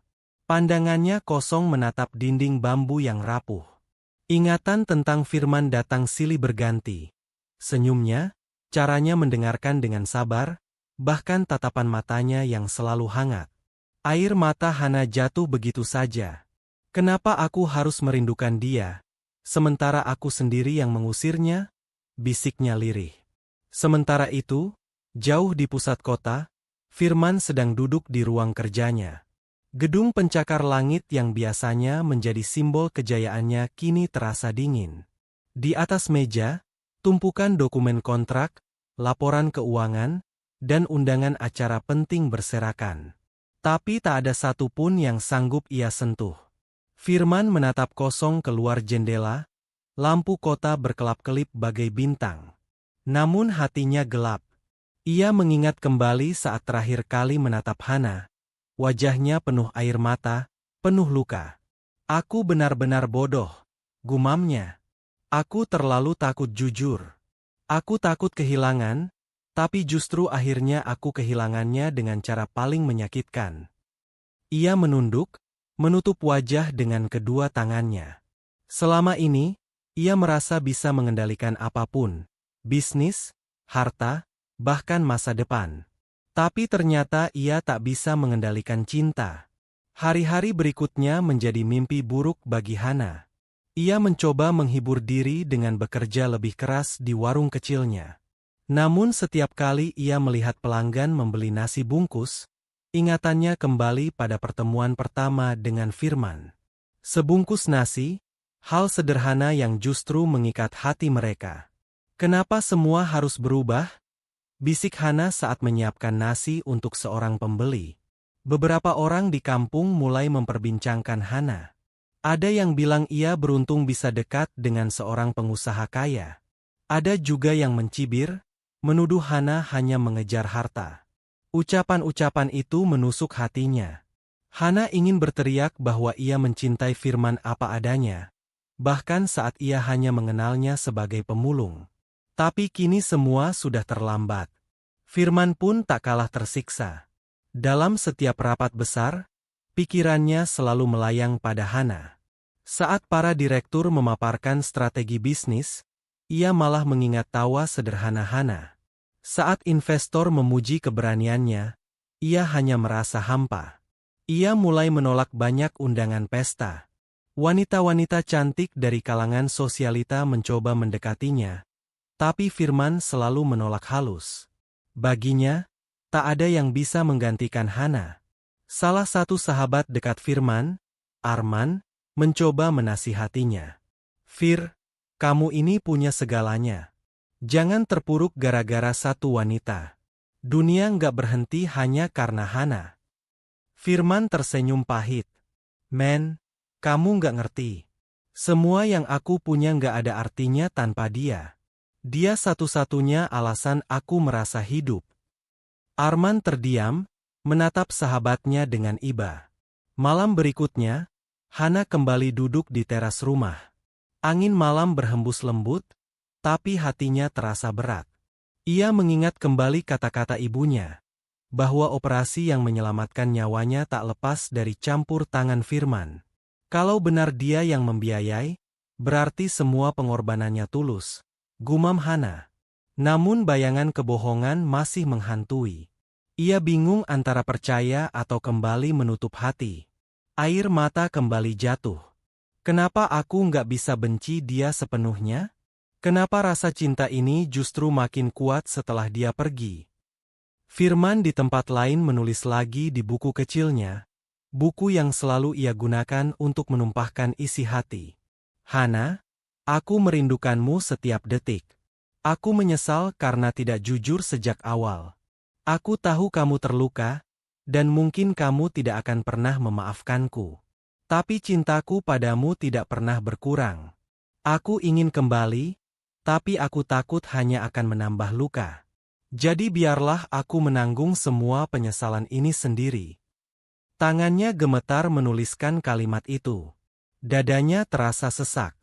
Ia menutup buku itu dan bersandar di kursi, matanya menatap kosong ke langit-langit. Hari-hari berubah menjadi minggu. Hana mulai merasakan kesepian yang menyesakkan. Ia mencoba meyakinkan dirinya bahwa ia lebih baik tanpa Firman. Namun setiap kali melihat langit senja, setiap kali melewati tempat mereka biasa berbincang, hatinya kembali remuk. Ibunya suatu malam kembali menasihatinya. Hana, jangan biarkan luka membuatmu menolak kebahagiaan. Hidup ini terlalu singkat untuk dihabiskan dalam kebencian. Kalau memang hatimu masih untuk Mas Firman, jangan gengsi. Kejujuran itu penting, iya. Tapi cinta pun butuh kesempatan untuk memperbaiki. Hana terdiam. Kata-kata ibunya menusuk dalam. Di sisi lain, Firman justru semakin terpuruk. Ia mencoba mencari tahu kabar Hana lewat orang-orang kampung, tapi ia menjaga jarak agar tidak terlihat. Setiap kali mendengar Hana baik-baik saja, ia merasa lega sekaligus hancur. Suatu malam, Firman kembali berdiri di depan rumah Hana dari kejauhan. Ia melihat cahaya lampu redup dari dalam. Bayangan Hana tampak samar-samar di balik jendela. Firman menahan napas. Ia ingin masuk, ingin memeluk Hana dan meminta maaf. Tapi langkahnya tertahan. Aku nggak berhak lagi, katanya pelan, lalu berbalik meninggalkan jalanan sepi itu. Hari berganti hari. Penyesalan semakin membakar keduanya. Hana semakin sadar bahwa cintanya terlalu besar untuk disangkal. Sedangkan Firman semakin sadar bahwa tanpa Hana, hidupnya hanyalah kosong. Dua hati itu sama-sama merindukan, sama-sama menyesal, tapi dipisahkan oleh gengsi, luka, dan kebisuan. Senja mulai merayap perlahan. Langit berwarna jingga keemasan, burung-burung kecil kembali ke sarang, dan udara kampung dipenuhi suara anak-anak yang berlarian pulang. Di tengah hiruk-pikuk sederhana itu, Hana berdiri di depan warung kecilnya dengan wajah murung. Ia menatap jauh ke arah jalanan, seolah berharap seseorang muncul di ujung sana. Sejak kepergian Firman, hari-harinya dipenuhi rasa rindu dan penyesalan. Ia tak bisa melupakan kebaikan dan ketulusan lelaki itu, meski luka karena kebohongan masih membekas. Kenapa hatiku tetap memilih dia? Kenapa aku nggak bisa benci sepenuhnya? Pikir Hana. Di sisi lain, Firman duduk termenung di ruang kerja gedung megahnya. Jas mahal yang ia kenakan terasa menyesakan. Rapat-rapat bisnis, pesta sosialita, semua terasa hambar. Hatinya kosong. Ia sadar, semua kemewahan yang dulu ia banggakan kini tak bisa mengisi kehampaan karena kehilangan Hana. Apa gunanya semua ini kalau aku nggak punya dia? Gumam Firman lirih. Malam itu, Firman mengambil keputusan besar. Ia membuka lemari pakaian mewahnya, menatap deretan jas mahal, dasi sutra, dan sepatu kulit yang berkilau. Perlahan, ia menutup lemari itu. Ia mengambil pakaian lusuh yang dulu ia gunakan saat menyamar menjadi pemulung. Kalau aku benar-benar cinta sama Hana, aku harus kembali jadi diriku yang sederhana. Aku harus buktikan bahwa cintaku bukan karena harta. Ia melepas jam tangan mahal dari pergelangan, menaruh ponsel mewahnya di atas meja, dan hanya membawa sebuah tas kecil berisi pakaian seadanya. Malam itu, Firman meninggalkan rumah megahnya. Hari-hari berikutnya, Firman kembali hidup di jalanan. Ia bekerja serabutan, membantu orang mengangkut barang di pasar, bahkan sesekali memulung seperti dulu. Peluh bercucuran, tangannya kasar, tubuhnya letih. Tapi ia justru merasa hidup kembali. Orang-orang pasar mulai mengenalnya sebagai pemuda baik hati, yang rajin bekerja meski berpakaian lusuh. Firman merasakan ketenangan yang tak ia temukan di gedung-gedung tinggi. Aku harus mulai dari bawah lagi. Kalau Hana melihatku, biarlah dia tahu, aku bukan datang dengan kekayaan. Aku datang dengan hati. Sementara itu, Hana terus bergulat dengan batinnya. Setiap kali menatap ibunya yang mulai membaik kesehatannya, ia merasa bersyukur.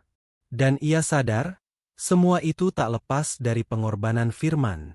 Suatu malam, ibunya kembali menasihatinya. Hana, ibu tahu kamu masih cinta sama Mas Firman. Jangan biarkan gengsi menghalangi hatimu. Kalau dia datang lagi, jangan tolak begitu saja. Hidup ini nggak selalu memberi kesempatan kedua. Hana terdiam. Matanya berkaca-kaca. Tapi Bu, aku takut. Aku takut terluka lagi. Sang ibu menggenggam tangan Hana lembut. Cinta sejati selalu datang dengan risiko luka. Tapi justru dari luka itu kita tahu betapa berharganya cinta. Beberapa hari kemudian, Hana sedang berjalan pulang dari pasar dengan membawa sayuran. Tiba-tiba ia melihat seorang pria berpakaian lusuh sedang membantu seorang pedagang tua mengangkat karung beras. Nafas pria itu terengah-engah, peluhnya bercucuran. Hana tertegun. Wajah itu, wajah yang tak asing baginya. Firman? Bisiknya pelan. Pria itu menoleh. Matanya bertemu dengan mata Hana. Waktu seolah berhenti. Firman terdiam beberapa detik, lalu tersenyum getir. Hana, Hana menggenggam erat keranjang sayurnya. Hatinya bergetar hebat. Kenapa? Kenapa Mas ada di sini lagi? Bukankah Mas sudah pergi ke dunia Mas yang sebenarnya? Firman mendekat dengan langkah pelan. Aku sadar, Hana. Dunia yang sebenarnya buat aku, bukan gedung tinggi atau harta berlimpah. Dunia yang sebenarnya adalah bersamamu. Air mata Hana menetes tanpa bisa ditahan. Tapi, Mas sudah bohongin aku. Aku nggak tahu apakah aku bisa percaya lagi. Firman menunduk, suaranya bergetar. Aku nggak minta kamu percaya sekarang juga. Aku cuma mau buktiin bahwa aku benar-benar cinta sama kamu. Bukan karena aku kasihan, bukan karena aku mau pamer harta. Aku rela kerja keras dari bawah, asal bisa ada di sampingmu. Sejak hari itu, Firman sering terlihat di kampung. Ia membantu orang-orang, bekerja serabutan, bahkan sesekali mampir ke warung Hana untuk membeli teh hangat. Hana masih menjaga jarak, tapi hatinya perlahan luluh. Orang-orang kampung mulai menyukai Firman. Mereka melihat ketulusannya, meski tak tahu siapa dia sebenarnya. Hana yang awalnya ragu, mulai merasakan kembali kenyamanan saat berada di dekat Firman. Suatu sore, Hana melihat Firman duduk di bawah pohon besar. Wajahnya letih tapi matanya berbinar saat melihat anak-anak kecil bermain. Hana mendekat, duduk di sampingnya. Mas nggak capek kerja terus? Tanya Hana pelan. Firman tersenyum. Capek, tapi hati aku tenang. Aku lebih bahagia begini daripada duduk di kursi empuk tapi hatiku kosong. Hana terdiam, menatapnya dalam-dalam. Saat itu, ia sadar, cinta Firman bukan sekadar kata-kata. Cinta itu terbukti lewat pengorbanan. Namun, hati Hana masih menyimpan keraguan. Ia takut terlalu cepat percaya lalu terluka lagi. Firman pun tidak mendesaknya. Ia hanya terus menunjukkan ketulusan lewat perbuatan. Malam demi malam, Hana berdoa.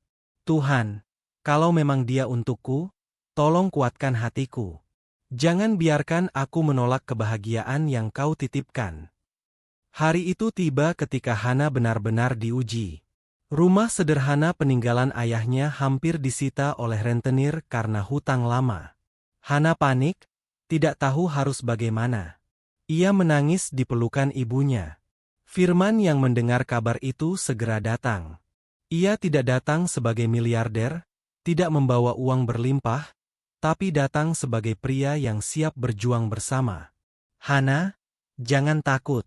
Aku ada di sini. Kalau rumah ini harus kita pertahankan dengan keringat, aku rela kerja siang malam buat bayarnya. Hana menatapnya, air mata mengalir deras.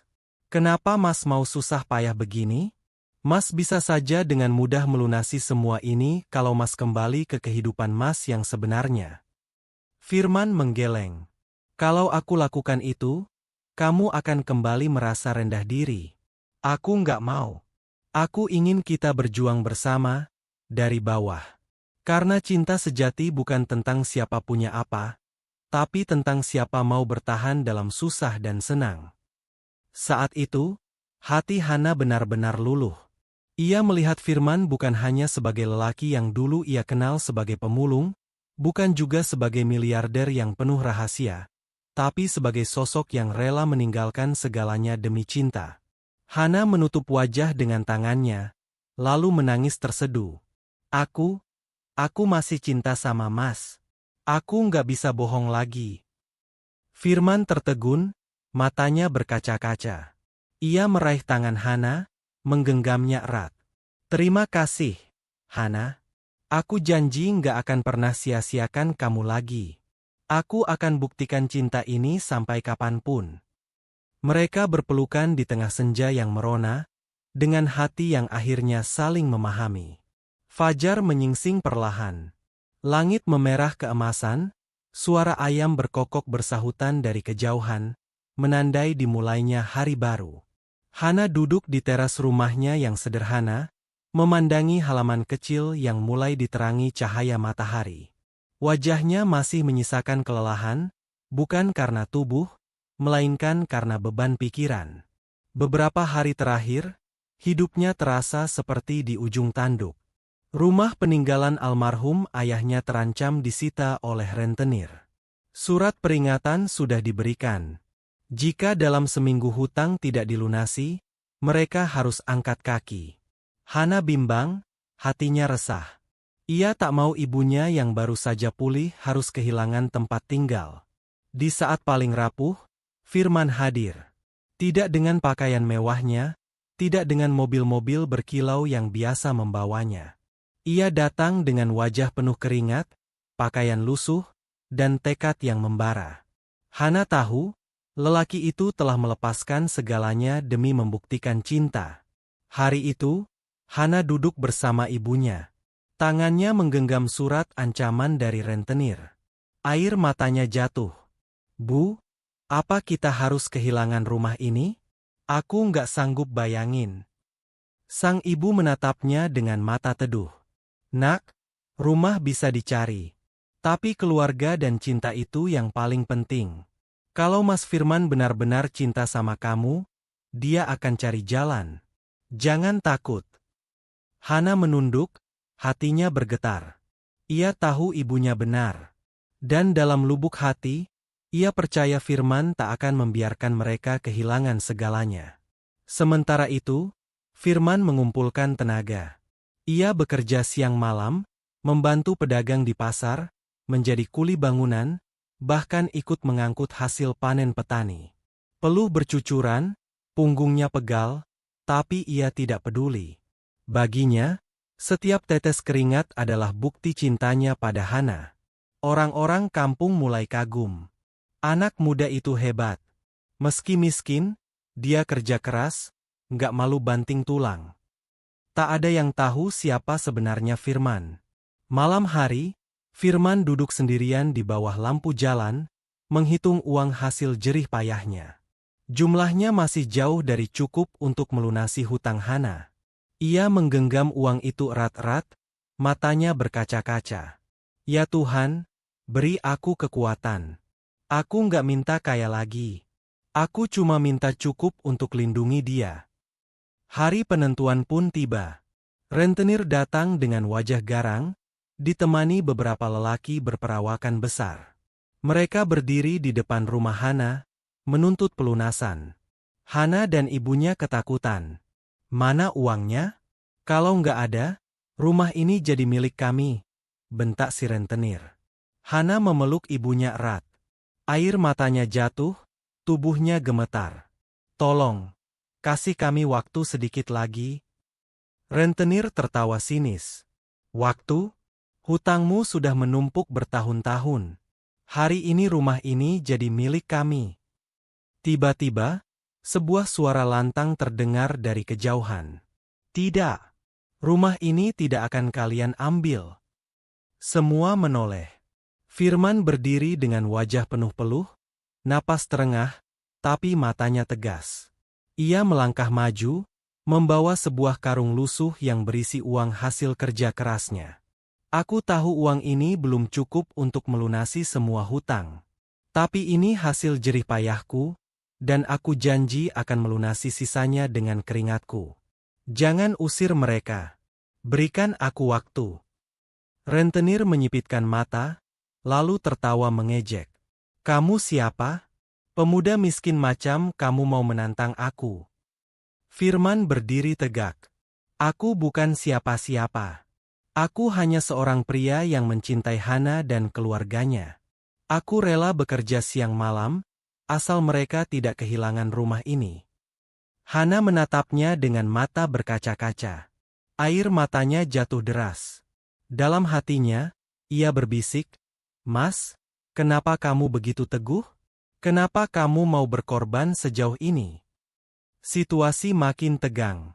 Warga kampung mulai berdatangan, menonton dari kejauhan. Beberapa mulai berbisik, ada yang kagum, ada yang khawatir. Rentenir mendengus. "Baiklah, aku beri kalian waktu sebulan. Tapi kalau dalam sebulan hutang tidak lunas, bukan hanya rumah ini yang aku ambil, tapi juga harga dirimu." Hana gemetar. Ia hendak menolak, tapi Firman menepuk tangannya, memberi isyarat agar tenang. Dalam sebulan, aku akan lunasi. Itu janji seorang lelaki. Rentenir pergi dengan tawa mengejek, meninggalkan suasana tegang. Malam itu, Hana menghampiri Firman yang duduk lelah di teras. Tubuhnya penuh peluh, tangannya kasar, wajahnya letih. Hana berlutut di depannya, air matanya menetes jatuh ke lantai.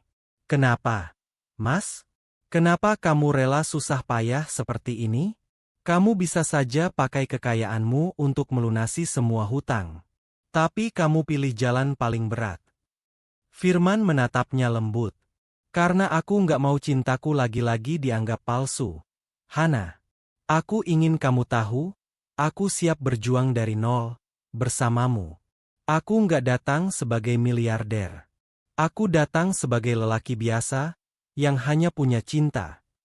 Hana menutup wajah dengan kedua tangannya, tangisnya pecah. Mas, aku nggak pantas dapat cinta sebesar ini. Firman menggenggam tangannya erat. Kamu pantas, Hana. Karena dari kamu, aku belajar arti hidup yang sebenarnya. Hari-hari berikutnya, Firman bekerja lebih keras dari sebelumnya. Ia ikut proyek bangunan, mengangkut semen, memikul batu. Tubuhnya kurus, tangannya penuh luka, tapi semangatnya tak pernah padam. Hana sering diam-diam memperhatikan, hatinya hancur sekaligus kagum. Suatu sore, Hana membawa sebotol air dan duduk di samping Firman yang sedang beristirahat di bawah pohon. Mas, minum dulu. Kamu jangan terlalu paksa diri. Firman tersenyum lemah. Aku baik-baik saja. Selama aku ingat kenapa aku melakukan semua ini, aku nggak pernah merasa lelah. Air mata Hana kembali jatuh. Aku nggak bisa lihat kamu tersiksa begini. Mas, aku nggak mau lagi menguji cintamu. Aku sudah percaya. Firman menoleh, terkejut. Matanya berkaca-kaca. Hana menggenggam tangannya erat. Aku terima kamu, apapun adanya. Mau kamu pemulung, mau kamu miliarder, aku cinta kamu. Aku salah sudah menolakmu dulu. Aku janji nggak akan lepaskan kamu lagi.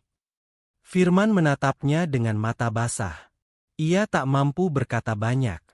Ia hanya memeluk Hana erat, seakan tak mau kehilangan lagi. Hari itu menjadi titik balik. Firman tidak lagi berjuang sendirian. Hana mendampinginya, mendukung setiap langkahnya. Mereka bersama-sama melawan kesulitan, saling menguatkan. Sebulan kemudian, berkat kerja keras Firman ditambah bantuan kecil dari warga kampung yang ikut bersimpati, hutang Hana berhasil dilunasi. Rentenir terpaksa mundur dengan wajah masam. Rumah itu akhirnya aman.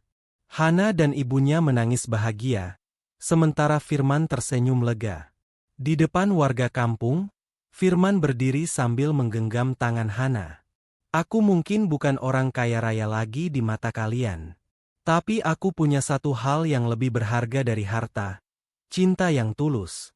Aku berjanji akan menjaga Hana seumur hidupku. Warga bersorak, mendukung keputusan itu. Hana tersenyum bahagia, air matanya jatuh lagi. Senja itu, di bawah langit jingga, Hana dan Firman berpelukan erat. Tidak ada lagi rahasia, tidak ada lagi keraguan. Mereka berjanji membangun kehidupan sederhana, penuh kerja keras, tapi bahagia bersama. Firman berbisik lembut di telinga Hana. Akhirnya aku menemukan rumahku, bukan di gedung megah, tapi di hatimu. Hana tersenyum dengan air mata yang masih mengalir. Dan aku menemukan kebahagiaan sejati, bukan pada harta, tapi pada cintamu. Sahabat semua, dari perjalanan panjang Firman dan Hana kita belajar bahwa kehidupan tidak selalu tentang harta, pangkat, atau status sosial. Kekayaan bisa hilang dalam sekejap, namun ketulusan hati dan cinta yang murni akan selalu abadi. Tidak ada cinta sejati tanpa pengorbanan, dan tidak ada kebahagiaan sejati tanpa keikhlasan. Hidup seringkali penuh ujian, Tetapi jangan pernah putus asa. Justru dalam kesulitan, kita menemukan siapa yang benar-benar peduli dan siapa yang mau tinggal bersama kita tanpa pamrih. Jadilah pribadi yang mau berbagi meski dalam kekurangan, karena kebaikan sekecil apapun bisa menjadi benih cinta yang tumbuh besar di hati orang lain. Ingatlah, kebahagiaan sejati tidak diukur dari banyaknya harta yang kita miliki, melainkan dari seberapa tulus kita mencintai, mengasihi, dan berterima kasih atas apa yang kita punya hari ini. Terima kasih telah mengikuti kisah ini dari awal hingga akhir. Semoga cerita Firman dan Hana memberi inspirasi, menyalakan semangat, serta mengingatkan kita semua bahwa cinta sejati masih ada dan bisa kita temukan dalam kesederhanaan. Dari hati yang tulus, saya ucapkan salam hangat untuk Anda semua. Tetaplah mencintai dengan ikhlas, berbuat baik dengan sepenuh hati, dan percaya bahwa setiap kebaikan yang kita tanam akan kembali kepada kita dengan cara yang indah. Sampai jumpa di kisah inspiratif berikutnya.